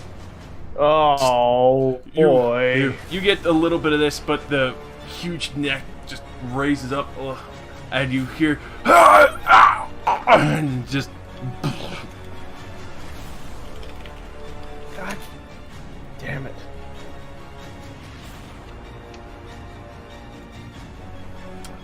These boys. Wow, we're losing a lot of his personal bodyguards. And I need to sleep. It's almost 12. Combat's almost over. These boys are just gonna come at Chaldea and Cordelia. They see the giant bugs, they're more scared of them, so they're just gonna go for what seems the smaller prey.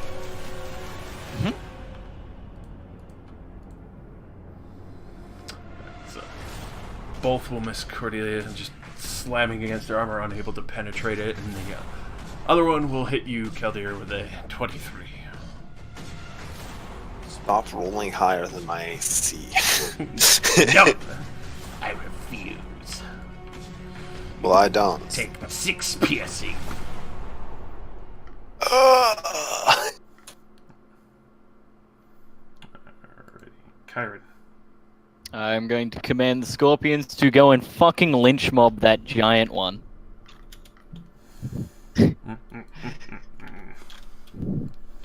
And while that is happening, I am going to stab the fuck out of this one. And they have normal, but let's see if I can do it.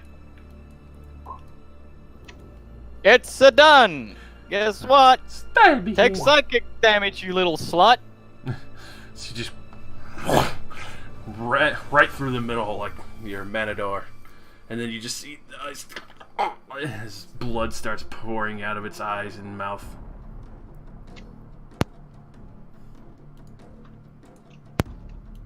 Yes.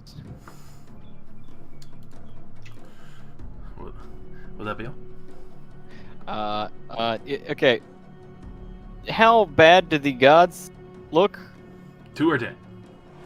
What about the other? What about the other 2 that are still alive? They look very hardy. They Well, look very hardy. I'm a alright. glasses half full kind of guy, so we're all right. Yeah, I'm gonna give Carl Deer a little. Sexual. Let me just. Yeah, that's the one.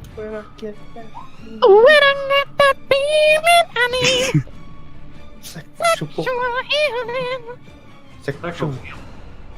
Sexual healing.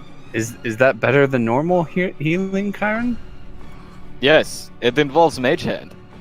Oh no, Oh, yeah. Kaldera, can you resist? I don't know. My charisma isn't very high. I have no force of will.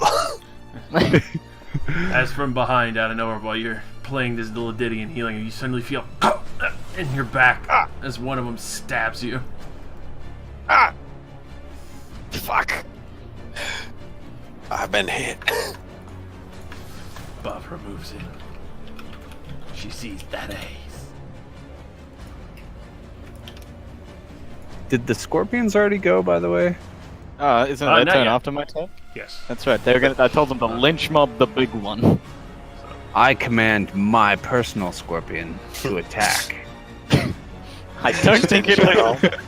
Well, I mean, he's I he's pretend- commanding it to attack.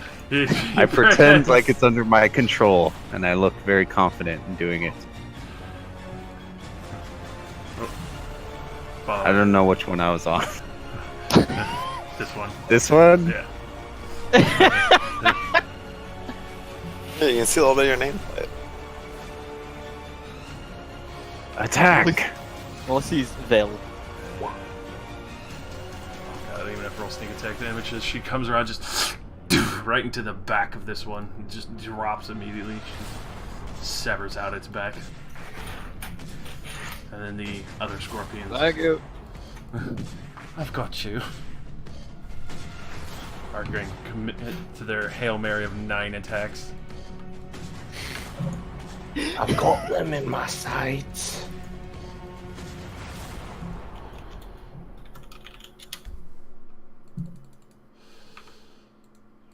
Jesus. All but one attack will hit. Oh my god. I did say to lynch, and lynch they did.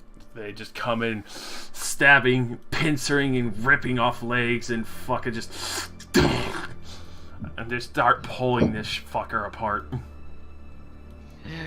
Excellent.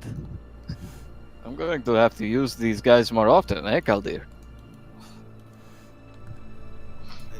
I would rate them as rather unsettling. Effective.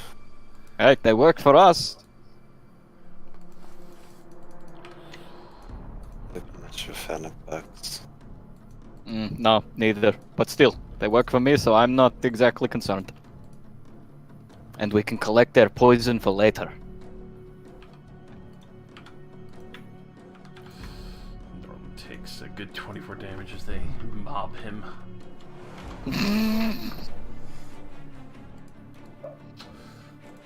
The other guards, they start marching in. They're gonna start cleaning house.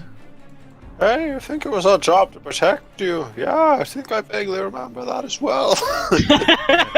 Not like 2 of their guys just got completely fucking hate fucked into oblivion. And Like, Do they look like man. dead? Oh, they're ripped apart. One man is literally in pieces and missing his fucking head and arm.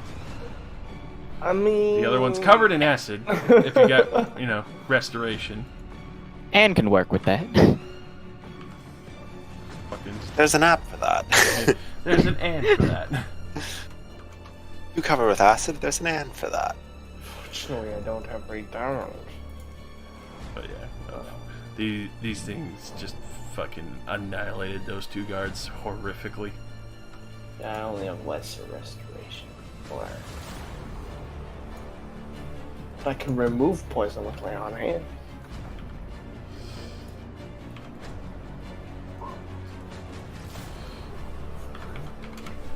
Cordelia, you can see the 2 guards that have met an unfortunate end. Bavra is actually showing her skills. As much as you worried about her, it's actually kind of unnerving at how skilled she is. Nah, well, first step. Here. One in front of me. God, that hits. You grab on.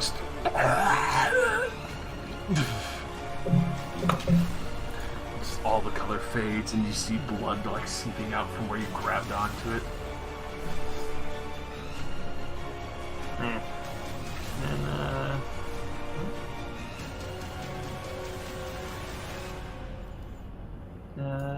bonus action. This moves up to here.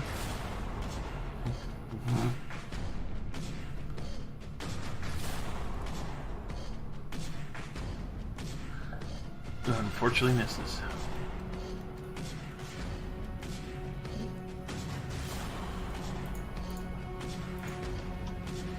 Yeah, kill the air. I get out my gut. Blah, blah. Motherfucker. Grit shot the one that's close to me. I'm gonna bother drawing a line. Oh, I crit. fucking god. Goodbye, senor. Oh my lord. One bullet just shot straight through one eye and out the other on the head. A decidedly worse roll. That one, fire again, unfortunately glances off the chitin. Luck blade reroll. I might as well use it. Because that refreshes. So. Oh wow, that's really bad. I'm glad that was on an advantage die. But you know, thanks, Luck blade. You tried. I give the "you tried" badge to my Luck blade. Alrighty, and So, shit. I mean, everyone looks kind of capable. You said there was one that was covered in poison. acid. He was literally fucking melted. Oh, fuck. You, And he looks look dead, down, you dead. see the armor. It looks really clean, except for the puddle that's dripping out of it.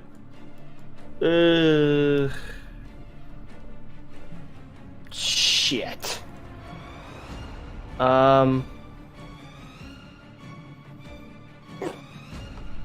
Okay, you tell me, Josh. Do you think it's reasonable for Anne to think that she could save this individual or not? It's a possibility. He would be pretty horribly scarred, but it definitely is possible. Living is living. She. The will- one who's missing his head and arm, though, that's pretty. I mean, well. yeah, within reason. No, sew it back on and try again.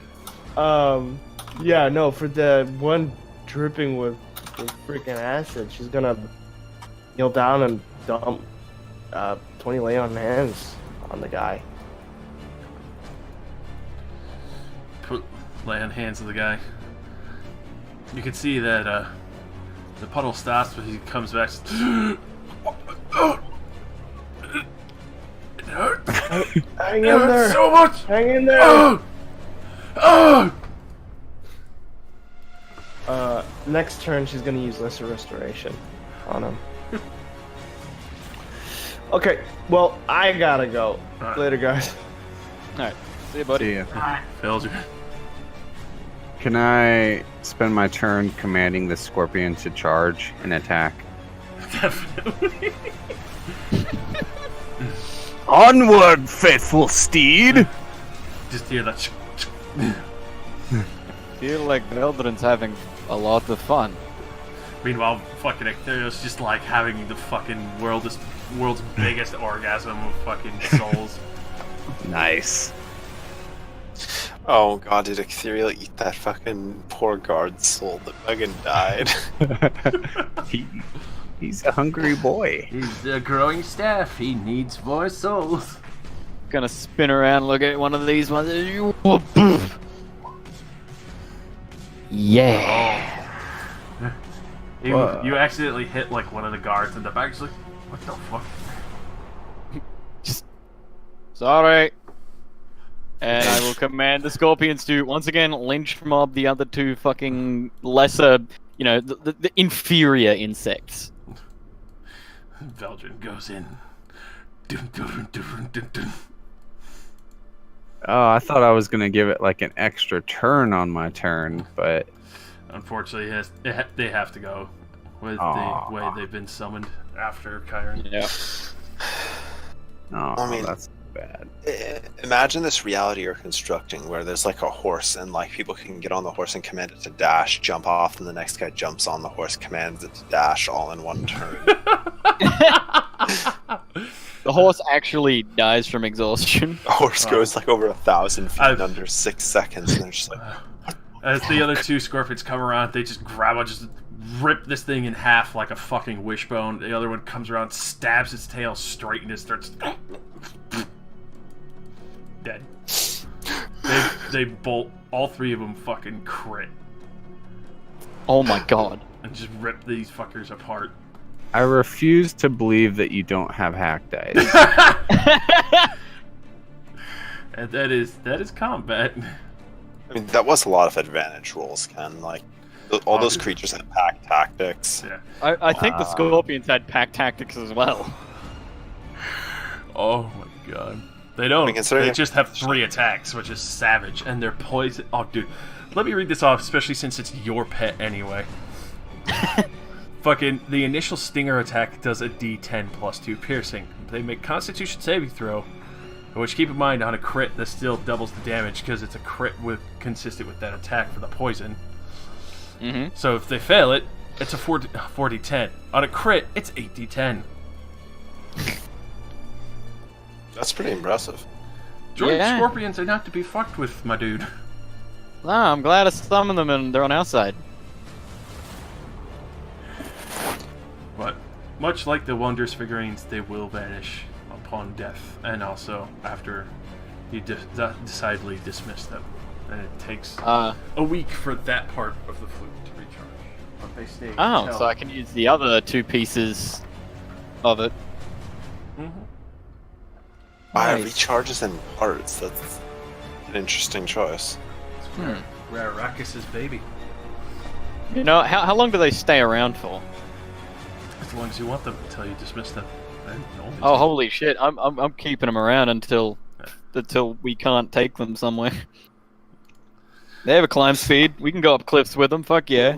We fucking meet like another group of travelers, and it's just like a bunch of weird ass people all riding giant scorpions up the mountain. And they're just like, what the fuck? Hey, Kaldir, we should like get some venom from them whenever we can. Take advantage of this. Also, I'm going to ride one because look at Veldrin. He's having fun. How exactly are you purporting we get venom out of them? I'll ask them. They seem to do what I tell them. I don't know. Put a jar up to that stinger and then just have them empty. Yep. Shoot Start their at the load. top, It's in the squeeze jar. down. Have them shoot a load. I don't Worth a like shot. your mannerisms on that, but okay. And They might have performance anxiety. Not with the woman watching.